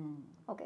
सो 10 पैकी तुम्हाला लक्षात येईल 8 गोष्टी तुम्हाला नको होत्या, त्या फक्त त्या क्षणी खूप भारी वाटल्या म्हणून ते इम्पल्सिव्ह बाईंग होतं. मी म्हणते 10 पैकी 2 गोष्टी घ्या ना. म्हणजे आपण परत नाही बॉलिवूड फॅन आहे की हम जीते एक बार है मरते एक बार है, त्याला आजकालची जनरेशन योलो म्हणतं, you only live once. So मी असं नाही म्हणत आहे की अतिशय काटकसरीत जगा आणि मग तुम्ही मरताना तुमच्या पुढच्या पिढीसाठी सगळे तुमचे पैसे देऊन जा, अजिबात नाही. हो म्हणजे करा एन्जॉय, वाय नॉट. बट 10च्या 10 शॉपिंग एक्सपिरियन्सेस तुम्हाला हवे होते का 10 पैकी 2च हवे होते? हा थोडा एक रिअलिस्टिक अप्रोच पण घ्यायला पाहिजे. सो म्हणून बॅरियर्स क्रिएट करा. 2 तर बॅरियर्स आता मी सांगितले की एक कार्ड डिटेल्स काढून टाका आणि ऍड टू कार्ट करा. 7 दिवसांनी रिव्ह्यू करा. तुम्हाला खरंच गरज असेल, खरंच खूप आवडलं असेल तर घ्या, नाहीतर हे तू पुढच्या पिढीसाठी म्हणालीस ना, हा एक पुन्हा एक अतिशय मोठा प्रश्न वाटतो मला की आयुष्यभर कष्ट करायचे, पै पै पै साठवायचा, जी चांगलीच गोष्ट आहे, म्हणजे गुंतवणूक या दृष्टीने ती उत्तम आहे, पण सतत कटिंग कॉर्नर्स म्हणतात तसं करत करत जगायचं आणि ते सगळं पुढच्या पिढीसाठी ठेवायचं. पण आपली पुढची पिढी एकतर आता मुळात बरेचदा भारतात राहत नाहीत, परदेशात राहतात, त्यांच्या दृष्टीने इथला पैसा, त्याची किंमत ही हळूहळू कमी होत चालली आहे. आपल्याकडे असलेला पैसाच 10 वर्षांनी 20 वर्षांनी कमी झालेला असणार आहे. म्हणजे FDचे रेट्स म्हण किंवा एकूणच सगळ्यातले रेट्स म्हण, हा पैसा ह्या किमतीचा 20 वर्षांनी तसाही राहिलेला नसणार. त्यामुळे हल्ली खरंच असा प्रश्न पडतो की हे करावं का, की पुढच्या पिढीसाठी म्हणून ठेवायचंय? माझं असं मत आहे की पुढच्या पिढीसाठी ठेवावं तर नक्की ठेवावं. किती ठेवावं हा प्रश्न आहे. आता फॉर एक्झाम्पल मी काय म्हणते की माझ्या मुलाला, फॉर एक्झाम्पल मला जेव्हा स्वतःचा बिझनेस सुरू करायचा होता अगदी सुरुवातीला, माझ्याकडे नव्हतं तेवढं कॅपिटल. ओके. किंवा मी जी आयुष्यात पहिली गाडी घेतली त्याच्यासाठी सुद्धा 50% जास्ती, कदाचित 70-80% जास्ती अक्षयच्या नवऱ्याच्या आणि माझ्या आई बाबांनी दिलेले आहेत म्हणून आम्ही ती गाडी घेऊ शकलो. तेवढं कॅपिटलच नव्हतं. मग आता बिझनेस आयडिया वगैरे तर म्हणजे काय, बहुत दूर की बात हो गई. असं झालं की त्याच्यापेक्षा नोकरी करा, 4 पैसे मिळवा आणि मग पुढे तुमचं तुम्हाला काय करायचं. जर मी माझ्या मुलाला एखादा जर बिझनेस सेटअप करायचा असेल तर तेवढे एक बेसिक कॅपिटल त्याच्यासाठी मी बिल्ड करू शकते का? कारण आपण जे काय म्हणतो ना, मराठी माणूस हा कायमच व्यवसायात मागे पडतो. का मागे पडतो?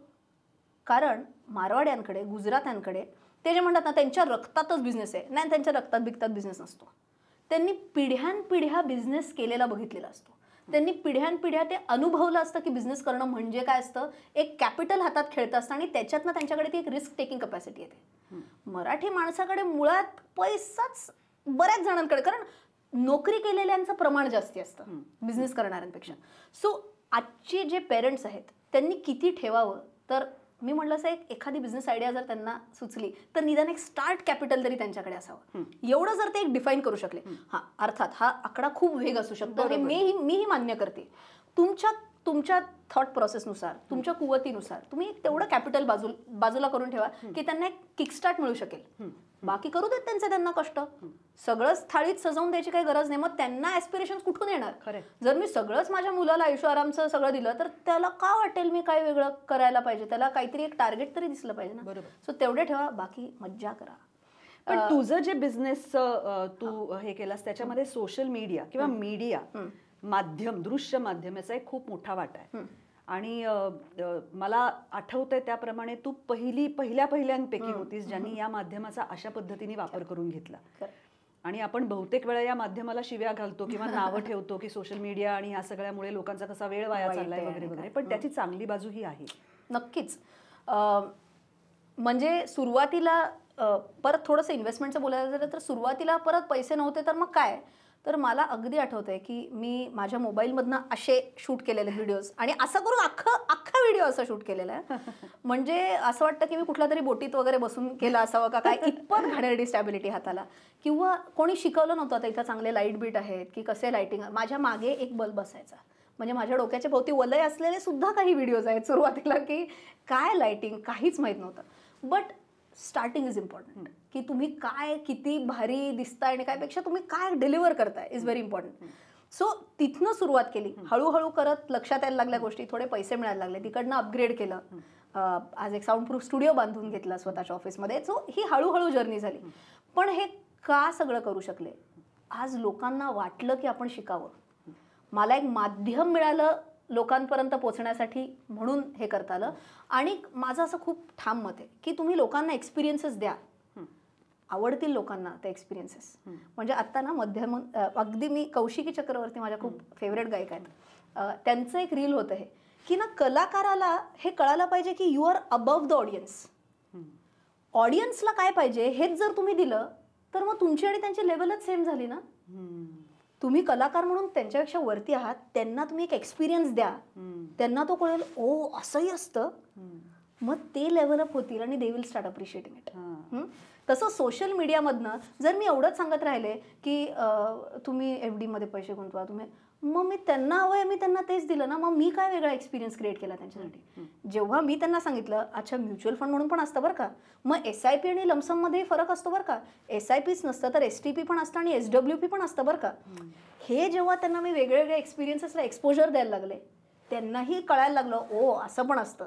आणि जेव्हा ते पण आत्मसात करून हे सगळं करायला लागले ना, आय थिंक तिकडे आपण कुठेतरी एक पॅट ऑन द बॅक स्वतःला देऊ शकतो की हो आपण तो एक वेगळा एक्सपिरियन्स दिला. आणि सो सोशल मीडिया हे माध्यम घाणेरडं आहे असं माझं अजिबात मत नाही. तुम्ही त्याचा वापर कसा करताय त्याच्यावरनं ते ठरणार आहे की काय होतं. ह्याचा अर्थ असा का की सोशल मीडियाचा उपयोग केवळ आणि केवळ शिकण्यासाठी करावा, अजिबात नाही.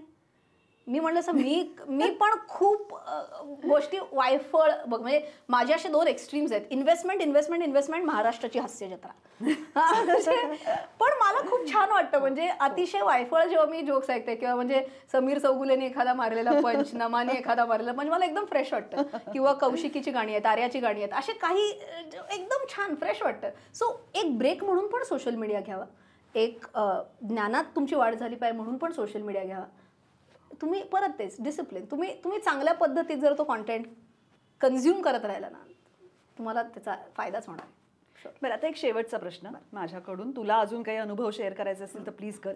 समजा तुझ्याकडे 1000 रुपये मी दिले, तर ते 1000 रुपये त्याच्यापैकी तू किती गुंतवशील, किती खर्च करशील, कुठे खर्च करशील? हे माझ्यासाठी पर्सनली आहेत राईट, का तुझे पैसे तू मला देणार आहेस तुझ्यासाठी? नाही मी तुझ्या, आपण दोन्ही करू ना, तुझ्यासाठी पण. तू रचना रानडे व्यक्ती म्हणून माझ्याबद्दल मी बोलत नाही, पण एक आपण सर्वसामान्य मेंटॅलिटी असलेली व्यक्ती, असं एक दुसरी कॅटेगरी. आय थिंक इथंच हा खूप महत्वाचा, कारण आपण एक डिफरन्शिएटर केला राईट. बापरे, तू मला प्रश्न विचारू नकोस तू कुठे पैसे खर्च करतेस वगैरे. पण प्रत्येकाचे मी एक त्याला एक ना 50-30-20 रूल म्हणतात, 50-30-20. जेवढे तुम्हाला पैसे मिळतात ना त्यातले पहिले 20 हे गुंतवणुकीसाठी बाजूला काढायचे असतात. ओके, म्हणजे आपल्याला काय शिकवलं लहानपणापासून, income minus expense is equal to saving. चूक. Income minus saving is equal to expense असलं पाहिजे. फरक काय मोठा आहे सांगते की मिळालेल्या पैशातनं पैसे मिळायला आधी बाजूला काढा आणि मग उरलेले खर्च करा. थांब मला कळायला वेळ लागतो. परत एकदा 1000 रुपयांमधलं, आता तू 1000 रुपये मिळालेले आहेत, लोक काय करतात माहिती, 1000 मिळाले ना, वाह चला नवीन शर्ट घेऊ, नवीन एका ठिकाणी मस्त शॉपिंग करून येऊ किंवा काय अमुक ठिकाणी जाऊन खाऊन येऊ, आणि महिन्याच्या शेवटी ओ शिट पैसेच नाही उरले का, पुढच्या महिन्यापासून गुंतवणूक सुरू करू. सो हे कायमच प्रोक्रॅस्टिनेट होत राहतं, डिले होत राहतं. आज करेसो कल करेसो परसो या पॅटर्नमध्ये जातं. आणि मग लोक म्हणतात हे गुंतवणूक आम्हाला काही येत नाही, जमत नाही. आता या 1000 हे मिळालेल्या 1000 मी काय करीन, पहिले 200 रुपये बाजूला काढेन, उरलेत 800. आता 800 मध्ये बजेट बसवायचंय. ओके, आता हे जे मी 200 बाजूला जे काढले ना, आता माझी रिस्क टेकिंग कपॅसिटी वेगळी आहे ॲज कम्पेअर्ड टू कुठलाही व्यक्ती. तुझी माझ्यापेक्षा जास्तीही असू शकते, तुझी माझ्यापेक्षा कमी पण रिस्क टेकिंग कपॅसिटी असू शकते. मी काय करीन, मी या 200 पैकी मेजॉरिटी चंक मी स्टॉक्स किंवा म्युच्युअल फंडमध्ये टाकीन. 2 गोष्टींमुळे, एक रिस्क टेकिंग कपॅसिटी आहे, दुसरा माझा त्याच्यात थोडा अभ्यास आहे म्हणून. बरोबर. तुझ्यासाठी हे तू पण 200 रुपये बाजूला काढायचे आहेत.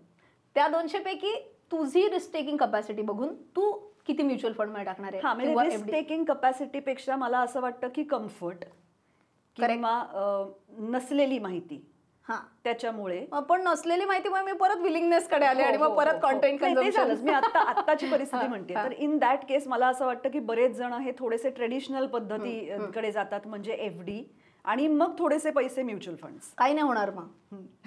काही नाही होणार मग सांगते. महागाई कितीने वाढते, रेट ना, FD महागाई 6% वाढते आता. FDचे रेट 6 आणि 7%. तुम्ही महागाई पण बीट नाही करताय. मग आणि तुमच्या FD वरती मिळणारा इंटरेस्ट, त्याच्यावर तुम्हाला टॅक्स भरायला लागतोय. सो काहीही फायदा नाही होणार तुम्ही FD मध्ये गुंतवल्यावर, लॉंग टर्मसाठी म्हणतो. पण FDचा एक फायदा असा होतो, आपण जरा त्या विषयाकडे जातो म्हणून, की तुम्हाला लिक्विड कॅश अवेलेबल असते जेव्हा गरज असते तेव्हा. सो म्हणूनच मी मगाशी काय म्हणले, लॉंग टर्मसाठी 2 प्रकारच्या गुंतवणुकी असू शकतात, एक शॉर्ट टर्मसाठी, एक लॉंग टर्मसाठी. शॉर्ट टर्म म्हणजे काय, तुला एका वर्षात पैसा पाहिजे, बरोबर, हा 100% FD मध्येच गेला पाहिजे किंवा सेव्हिंग अकाउंट मध्येच राहिला पाहिजे किंवा रिकरिंग डिपॉझिट मध्येच ठेवला पाहिजे. पण जर तुला एक 5 वर्षांचा गोल आहे की एक 5 वर्षानंतर लेट असे मुलाचं उच्च शिक्षण येणार आहे, मुलीचं उच्च शिक्षण येणार आहे, त्याच्यासाठी काही पैसे पाहिजे, ते तू FD ठेवत असेल तर काहीच पॉईंट नाही, गुन्हा आहे. बरोबर, कारण ते पैसे तू मिळवलेले ते तू कमी कमी कमी करत चाललेली आहेस ना, की वाढवत. हो, लॉंग टर्म साठी जे FD मध्ये तुम्ही, कारण ऍक्च्युली तू असं इमॅजिन कर की तुझे 100 रुपये, व्हिज्युअली असं करा तुम्ही की 100 रुपये कपाटात ठेवलेले आहेत, ते काही वर्षांनी 100चे 80 झालेले आहेत, बरोबर. आणि हेच होत असतं जर तुम्ही फक्त FD मध्ये ठेवले असतील लॉंग टर्म साठीच. हेच जर तुम्ही म्युच्युअल फंड मध्ये जरी टाकले ना, ते छोटं मी 1994 ते 2024 हा जर कालावधी घेतला आणि ह्याचा सरासरी परतावा जरी काढला तरी पण निफ्टीने 12% परतावा दिलेला आहे. मग 12%चा परतावा, 60%चं इन्फ्लेशन, 5% तुम्ही ऍटलिस्ट वाढवताय पैसा तुमचा. सो नसेल माहिती तर माहिती करून घ्या, पण म्युच्युअल फंड मध्ये तरी टाका. मी रिपीट करते, मी नाही म्हणत तुम्ही स्टॉक्स मध्ये डायरेक्टली टाका, पण म्युच्युअल फंड मध्ये SIP करणं. मी तर सांगते एक Nifty 50 index mutual fund, okay, कुठल्याही कंपनीचा नाही सांगते, हा टाईप आहे निफ्टी 50 इंडेक्स म्युच्युअल फंड. म्हणजे काय, भारतातल्या टॉप 50 कंपन्यांमध्ये तुम्ही पैसे गुंतवत असता. उदाहरणार्थ भारती एअरटेल सगळ्यांनी नाव ऐकलंय, स्टेट बँक ऑफ इंडिया सगळ्यांनी नाव ऐकलंय, इन्फोसिस सगळ्यांनी नाव ऐकलंय, टाटा मोटर्स सगळ्यांनी, अख्खी लिस्ट नाही सांगत. बट ह्या टॉप 50 कंपन्या बुडल्या तर असं म्हणणं चुकीचं आहे. हा, म्हणजे SBI बुडली तर असं कसं म्हणू शकताय तुम्ही, आपली भारताची अर्थव्यवस्थाच कोलमडेल मग त्यांनी. सो या टॉप 50 कंपन्यांमध्ये तुम्ही करा ना SIP, काय प्रॉब्लेम आहे, हे तुम्ही केलंच पाहिजे. आणि त्या जे मी मगाशी जे 200 बाजूला काढले त्याच्यातला एक मोठा जो तुमचा लॉंग टर्म साठी तुम्ही तो पैसा गुंतवला तो म्युच्युअल फंड मध्ये गेलाच पाहिजे, ह्याच्यात काहीच दुमत नाही. गोल्ड मध्ये गेलाच पाहिजे, ओके, FD पेक्षा जास्ती परतावा गोल्ड मध्ये मिळतो. आणि जे तुम्हाला एका वर्षात पैसा हवे तो तुम्ही FD मध्ये ठेवा, काहीही प्रॉब्लेम नाही, आणि तो तिकडेच ठेवला पाहिजे. जर मी तोही पैसा स्टॉक मार्केटमध्ये टाकला तर म्हणजे मी अतिशय घाणेरडं फायनान्शियल प्लॅनिंग केला. ओके, सो हे पहिले आपले 200 बाजूला पडले इन्व्हेस्टमेंट्समध्ये. मग आता उरलेले 800 रुपये आहेत, त्याच्यापैकी मी म्हणलं असं नीड्स आणि वॉन्ट्स, ज्या माझ्या नीड्स आहेत, गरजा आहेत, त्याच्यासाठी 50% गेले पाहिजेत. सो 1000च्या 50% म्हणजे 500 रुपये. पण म्हणजे याचा अर्थ असाही झाला की तुमच्या इन्कमच्या प्रपोर्शन मध्ये तुमच्या गरजा असल्या पाहिजे, हा पण एक महत्वाचा. 100%. आणि जर नसतील तर तुम्ही तुमच्या इन्व्हेस्टमेंट्सच्या ॲलोकेशन मधनं नाही ते बाहेर काढायचे, तुमच्या गरजा कमी केल्या पाहिजेत, नंबर 1. किंवा तुमच्या ज्या इच्छा आहेत त्या तुम्हाला थोड्या कमी करायला लागतील सुरुवातीला. म्हणजे लोक मला म्हणतात की मग आम्ही कधीच भारीतली गाडी नाही का घ्यायची. म्हणलं मी कधी म्हणले कधीच नाही घ्यायची, मी म्हणते आत्ता घेऊ नका, कारण आत्ता तुमचं इन्कम नाहीये तेवढं की ती तुम्ही मोठी गाडी आत्ता घेतली पाहिजे. मग तुम्ही ते इन्कम बिल्ड करा हळूहळू. तुम्ही मे बी एक्स्ट्रा सोर्सेस करा इन्कमचे. म्हणजे मी तुला सांगू का, मी पहिला माझा पगार 20,000 रुपये होता. मी एका कॉलेजमध्ये शिकवत होते आणि मी तेव्हा लिहून ठेवलं होतं कधीतरी आयुष्यात ना माझ्याकडे 1 करोड रुपये असणार आहेत. काय स्वप्नांची उडी होती. आज मलाही हसायला येतं की 20,000 कमवते मी आणि मी कधीतरी आयुष्यात 1 करोड कमवणार आहे हे मी स्वप्न तरी बघितलं. नुसतं स्वप्न बघून नाही ना चालत. मग मी त्याच्यासाठी काय केलं तर गरजा कमी केल्या. मी आजही 2 व्हीलरवर ना, ती गोष्ट ठीक आहे, पण तेव्हाही मी 2 व्हीलरवर राहायचे, कधी बसनी प्रवास केलेला आहे मी. मग अशा छोट्या छोट्या कॉस्ट कटिंग करून ना तुम्ही तुमच्या गोलच्या जवळ जाता. किंवा मग मी काय करायचंय की 10 ते 6 नोकरी केली ना तरी मी 6 नंतर एका दुसऱ्या ठिकाणी शिकवायला जायचे. मग तिकडे मला पर आवर पैसे मिळायचे. मग जेव्हा माझं शिकवणं आवडलं मग आमचं रेव्हेन्यू शेअरिंगवर गेलं की जेवढी मुलं जास्त येतील त्याचे पर्सेंटेज मला मिळणार. सो तुम्ही 2 गोष्टी करू शकता, तुमच्या गरजा कमी करू शकता किंवा मी मगाशी म्हटलं असं तुमचं पांघरूणच वाढवा, इन्कम सोर्सेस वाढवा, ते तुम्हाला करायला लागेल. ओके, सो तुझे जे 500 रुपयात गरजा भागवायच्या त्या भागवायच्याच आहेत. नसतील भागत तर गरजा कमी करा किंवा इन्कम वाढवा, त्या 1000च 1200-1300 करायचं. That is possibility number. आणि मग ज्या तुमच्या इच्छा आहेत त्याच्यासाठी 300 रुपये, त्याच्यासाठी 300 रुपये करा आणि करा मज्जा. कारण जर तुम्ही आत्ता तुम्हाला जर असं वाटत असेल की अरे माझ्याकडे हे काय कुठलं तरी अमुक अमुक ब्रँड, मला नाही माहिती, आयडियली ब्रँडेड आहे, हे आयुष्यातलं पहिलं माझं ब्रँडेड घड्याळ मी घेतलेलं आहे. सो हे जेव्हा मी घेतलं तेव्हाही मला असं होतं की 12,000 रुपयाला घड्याळ आहे असं मला झालं होतं. पण मी म्हटलं ठीक आहे ना, एखाद्याला घड्याळांची आवड आहे, आत्ता आपण म्हणलं त्याच्यात तुमचे 300 रुपये बाजूला पडणार आहे. मग 12,000चं घड्याळ कधीच नाही का घ्यायचं, आत्ता नाही घ्यायचं, कधीच नाही घ्यायचं असं नाही, आत्ता नाही घ्यायचं. ते 300 रुपये बाजूला काढा.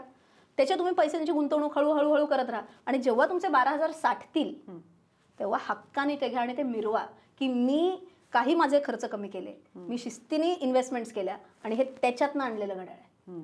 सो त्याचं you will take pride in that की मी हे करून दाखवलेलं आहे. बरोबर. सो अशा पद्धतीने प्रत्येकाच्या आवडी वेगळ्या असतात. माझ्यासाठी आवड गॅजेट्स जास्ती आहे. सो मी फोन्स मध्ये पैसे खर्च करते बऱ्यापैकी. बाकी ट्रॅव्हल आवडतं, ट्रॅव्हलमध्ये पैसे खर्च करते. अदर दॅन दॅट असं म्हणजे मी खूप काही कपडे काही असे खूप घेतले किंवा असं काही विशेष होत नाही. मैत्रिणी ओरडून घ्यायला लावतात तेव्हा मग मी घेते. बट इथं मी 5-3-2 हा जो पत्त्यांचा गेम मला माहिती होता, क्या बात आहे, क्या बात आहे. त्याच्याऐवजी हे 5-3-2 जास्त महत्वाचं आहे. बहुत बढिया. हा पंच मी पुढच्या कुठल्या तरी मुलाखतीत वापरणार आहे. 100%. बहुत बढिया. खरंच आहे. पण तू कुठे खर्च केले असते ते? माझ्या सुदैवाने पुन्हा एकदा, आता हे आपण इतका वेळ जे बोलतो त्याच्या कम्प्लिटली कॉन्ट्राडिक्टरी, पण माझा नवरा फायनान्सेस मध्ये असल्यामुळे पण तरी सुद्धा हो, म्हणजे माझे खर्च हे वेगळे असतात. हे काय असतं वेगळे? हे काय असतं? अगं माझ्या साड्यांवर खर्च होतो माझा. बर. म्हणजे ना तू ह्या अख्ख्या इंटरव्ह्यूला जो काही एक अँटी क्लायमॅक्स पण जो माझा साड्यांवर खर्च होतो त्याच्यामुळे माझं फायनान्शियल प्लॅनिंग हलत नाही एवढं नक्की. That is important. म्हणजे जे मी म्हणलं ना, सुरुवातीला तुमचं इन्व्हेस्टमेंट टार्गेट मीट करा आणि मग स्वतःला पॅम्पर करा ना. का नाही? फक्त ते अति पॅम्पर करून तुमचे उरलेले सगळे पैसे घालवायचे नाही. That is the only thing. बरोबर. तर आता एक जरी शेवटचा असं मी सारखी म्हणत असले तरी सुद्धा की रिसेंटली एक डीप फेक व्हिडिओ तुझ्याच वर लोकांनी केला. एकतर सायबर क्राईम हे हल्ली भयंकर वाढलंय, त्यात फायनान्शियल म्हणजे गोष्टींमध्ये तर लोक सगळ्यात जास्त फसलेले असतात. तो एक महत्वाचा मुद्दा आहे आणि त्यात तुझंच डीप फेक केलं लोकांनी. म्हणजे काय सांगू, मी ना असं कोरिलेट करते हे कधी की लहानपणी महाभारत बघायचो बघ आपण किंवा रामायण बघायचो आणि असं वाटायचं की काही सांगतात रावण असं केलं आणि साधूचा वेश बदलून आला वगैरे, असं शक्य आहे का? मला तर वाटतं तेव्हाही डीपफेक टेक्नॉलॉजी होती. सिरियसली. म्हणजे आज जर तू किंवा इव्हन आपण जे म्हणतो ना की संजयला दिव्य दृष्टी होती आणि तिथं बॅटलफील्डमध्ये काय चालू होतं हे तो सगळं लाईव्ह कॉमेंटरी, तो टीव्ही असेल त्यांच्याकडे काहीतरी एक. म्हणजे महाभारत रामायण एवढं ऍडव्हान्स्ड होतं की आपल्याला अक्कल नाही ते कळायला की काय तेव्हा घडत होतं. 100% शक्य आहे. आणि आत्ता कुठेतरी मला हे AI आणि डीफेकमुळे आता मी ती एक लेटेस्ट लिंक लावलेली आहे. ओ हे बहुतेक किंवा आपण जे अवतार आजकाल ॲव्हेटार म्हणतात म्हणजे त्याला, पण जो काय आपण अवतार हा शब्द तर आपण किती आधीपासून ऐकत आलेलो आहे, हे तोच प्रकार असणार आहे. अनफॉर्च्युनेटली टेक्नॉलॉजीचा जेवढा चांगला वापर होऊ शकतो तेवढाच गैरवापर पण होणार आहे आणि त्याच्यासाठी आय थिंक खूप स्ट्रिक्ट पावलं उचलायची गरज आहे. माझं असं वैयक्तिक मत आहे की या ज्या कंपनीज आहेत ना, उदाहरणार्थ हे डीफेक्टचं मला का टाकावं लागलं माहिती आहे माझ्या ह्याच्यात, जो फ्रॉडस्टर आहे व्यक्ती आहे कंपनी आहे मला माहीत नाही आहे, पण त्यांनी पेड ॲड्स चालवल्यात अगं. म्हणजे ते रीतसर इंस्टाग्रामवरती आणि फेसबुकवरती माझा डीफेक्ट व्हिडिओ करून पेड ॲड्स चालवलेले आहेत की मी एक व्हॉट्सॲप ग्रुप सुरू केला आहे, त्याला तुम्ही जॉईन करा आणि आम्ही तुम्हाला टिप्स देतो आणि त्याच्यातून तुम्ही एवढे कमवाल. आता सगळ्यांना मी सांगू इच्छिते की मी अजिबात कधीच कुठल्याच टिप्स मी देत नाही. माझं तुम्ही चॅनल बघा, पूर्ण फायनान्शियल एज्युकेशनवरती चॅनल आहे. कधीच मी कुठल्याच ह्याच्यात असं टिप नाही दिलेली आहे. पण तरी लोकांना असं वाटतं की अरे रचनाच तर दिसते समोर, बोलती तर तीच आहे. सो ह्याच्यात भीषण विश्वास ठेवायचा अवघडच आहे. सो ह्याच्यासाठी ना आता कोणी टेक्नॉलॉजी लेव्हलअप अजून करायला पाहिजे. तर माझं असं मत आहे इथे परत आय एम नॉट शुअर मी हे बोलले पाहिजे का नाही, पण इथं मेटाचीच चूक आहे, म्हणजे फेसबुकची चूक आहे. आज त्यांना कळू शकतं नाही की हा खोटा आहे का खरा आहे. सिम्पल आहे, मी जर जाहिरात करत असेल ना तर मी माझ्या अकाउंटवरनं जाहिरात करणार. ज्याला ब्लूटिक आहे मी माझ्या व्हेरीफाईड टिकवाल्या अकाउंटवरनं करीन का अशा अकाउंटवरनं जाहिरात करीन की जिकडं माझं नावच नाही आहे, भलतंच काहीतरी नाव आहे, भलताच काहीतरी फोटो आहे, त्याला व्हेरीफाईड टिक पण नाही आहे आणि का मी तिकडनं जाहिरात करीन मी माझी? तर नक्कीच नाही करणार. मग केवळ ते अकाउंट मेटाला पैसे देतं ना, मेटासाठी इट्स अन इन्कम सोर्स. रचनाच्या नावाने खूप ॲड्स चालत आहेत, आम्हाला पैसे मिळत आहेत, आमचं पोट भरतं आहे, आम्हाला काय. सो कुठंतरी सरकारने या कंपन्यांवरती अजून प्रेशर टाकलं पाहिजे की तुम्ही तुमचे म्हणजे तुमच्याकडे कॅपॅबिलिटीज ज्या आहेत त्या तुम्ही शोरअप करा, अजून वाढवा आणि काहीतरी नियम घालून घ्या की व्हेरीफाईड अकाउंटवरनं ॲड आली तरच चालणार त्या व्यक्तीच्या नावाने, नाहीतर नाही चालणार. सो खूप म्हणजे आमचे 2 दिवस आमच्या टीमची झोप उडली होती बिचाऱ्यांची. शेवटी तो डीपफेक व्हिडिओ आत्ता पुल डाऊन झालेला आहे. पण यू नेव्हर नो, आज एक पुल डाऊन झाला, उद्या दुसरा यायला काही वेळ नाही लागणार, हेही मला माहिती आहे. आणि मग हे आता एवढी रॅपिडली फायनान्शियल फ्रॉड्स होत आहेत, जरी तुझा तो विषय नसला तरी काय त्याच्याविषयी करा, आणि एस्पेशली म्हातारी माणसं फार त्याच्यामध्ये अडकतायत. तुला सांगू का, एक आत्ता मध्यंतरी आला होता की नारायण मूर्ती, त्याच्यानंतर अंबानी आणि सुधा मूर्ती माझ्या मते, यांचे डीपफेक व्हिडिओ झाले होते. आणि त्याच्यात ते असं म्हणत होते की आम्हाला समाजासाठी काहीतरी करायचंय, म्हणून आम्ही आता प्रत्येकाकडनं काहीतरी 20,000 30,000 रुपये घेणार आहे आणि आम्ही तुम्हाला अमुक अमुक परतावा दर महिन्याला देणार आहे. मला किती जणांनी विचारलं, अगं किती गं ते चांगले आहेत मूर्ती आणि किती त्यांना वाटतंय समाजासाठी. म्हटलं अहो ते मूर्ती ते मूर्ती नाहीच आहेत, ते खोटं चालू आहे सगळं. म्हणजे ते चांगले आहेत, ते समाजासाठी खूप काहीतरी करतायत, पण हे ते नाहीच आहेत, म्हणजे तो मी नव्हेच असं इथं ते नाहीच आहेत असं म्हणायला पाहिजे. सिम्पल याला मी 2-3 गोष्टी सांगते. मी म्हणलं असं, जेव्हा कुठलीही ॲड तुम्ही बघताय त्या व्यक्तीची, फॉर एक्झाम्पल माझी ॲड बघताय तर ती माझ्या व्हेरीफाईड टिकवाल्या अकाउंटवरनं आली असेल तरच ती माझी ॲड आहे, नाही तर ती माझी ॲड नाही. पहिली सिंपल गोष्ट व्ह्युअर्सला कळण्याच्या दृष्टिकोनातून. दुसरी गोष्ट, कुठलीही व्यक्ती जर एखाद्या अनरिअलिस्टिक परताव्याबद्दल बोलत असेल, म्हणजे आता माझाच व्हिडिओ दिसताना तर दिसतोय, पण मी म्हणते मी हा स्टॉक 100 रुपयाला सजेस्ट केला होता आणि बघा तो कसा 1,000 रुपये झालेला आहे. Unrealistic returns, too good to be true, असं काही जर तुम्हाला वाटलं तर हे फेक आहे. असे तुम्ही जिथं जिथं तुम्हाला वाटेल की हे एक्सेसिव्ह क्लेम्स, टॉल क्लेम्स येत आहेत कुठे, कारण ह्या फ्रॉडस्टर्सला टॉल क्लेम्स करायलाच लागणार ना, तर लोक त्यांच्याकडे येतील. सो जिकडे जिकडे तुम्हाला असं खूप काहीतरी मोठं आम्ही किती भारी केलं बघा हे दाखवायचं असेल ना, तर हे जनरली फेक असतील. अशा अजिबात ग्रुप्सला कुठल्याही जॉईन नका करू. लाखोंमध्ये लोकांनी पैसे ह्याच्यात फ्रॉडमध्ये त्यांचे वाहून गेलेले आहेत असे मी बघितलेले आहेत. सो कुठल्याही अशा ह्यांना बळी पडू नका. आणि प्रत्येक कॉन्टेंट क्रिएटरची स्वतःची एक वेबसाईट असते. फॉर एक्झाम्पल माझी rachanaraनडे.com नावाची वेबसाईट आहे, कॉन्टॅक्ट अस सेक्शन आहे. एक व्हॉट्सअप मेसेज ड्रॉप करा, एक फोन करा की हे तुम्हीच आहात का, तरी सुद्धा कळत नसेल तर, आणि तेवढं व्हेरीफाय करा. तुम्ही जेव्हा एवढे पैसे लावताय त्या व्यक्तीला रीच आउट करा, कॉन्टॅक्ट करायचा प्रयत्न करा, आणि ती व्यक्ती सांगेलच की हे सगळं फ्रॉड आहे. थोडं तरी खात्री करून घेतल्याशिवाय एक्झॅक्टली स्वतःनी कष्टाने कमवलेला पैसा कुणाच्याही हातात देऊ नका. 100%. खूप महत्वाच्या काय काय गोष्टी तू सांगितल्यास रचना. खरं सांगायचं तर हा इतका मोठा विषय आहे की ह्याच्याविषयी जसं तू तुझे करत असतेस व्हिडिओज तसे आपण सतत करत राहू शकतो. कारण रोज काहीतरी नवीन घडत असतं, आणि ह्या पेसशी जुळवून घेणं हे एस्पेशली आपल्या आधीच्या पिढीतल्या लोकांना तर आता दिवसेंदिवस कठीण होत चाललंय. खरं. त्यामुळे हा खूप मोठा विषय, महत्त्वाचा विषय, आणि तू तो सोप्पा करून सांगतेस ही फार मोठी गोष्ट आहे. म्हणजे मी स्वतः तुझे व्हिडिओज बघते, मला माहिती आहे की आपले अनेक पॉलिटिकल लीडर्स तुझे व्हिडिओज बघतात. मला खरंच माहिती आहे, म्हणजे याच्याविषयी मी अनेक ठिकाणी ऐकलेलं आहे की खूप मोठी मोठी नावं जी मी कदाचित आत्ता इथे सांगू शकणार नाही, पण ते सगळे रचना रानडे यांचे व्हिडिओज बघतात. आणि हा जरी तुझा व्यवसाय असला तरी तू ही एक खूप मोठी गोष्ट करतेस रचना, आणि ह्याबद्दल तुझे आभार, तुझं अभिनंदन. आणि आमच्याकडे आलीस, तुझे स्वतःचे व्हिडिओज असून सुद्धा तू वेळात वेळ काढून आमच्या पॉडकास्टसाठी आलीस, याच्यासाठी खरंच मनापासून आभार. थँक्यू. मला बोलवल्याबद्दल धन्यवाद, आणि एक हातात कॉफीचं कप आहे पण मला बोलवल्यासाठी धन्यवाद. आणि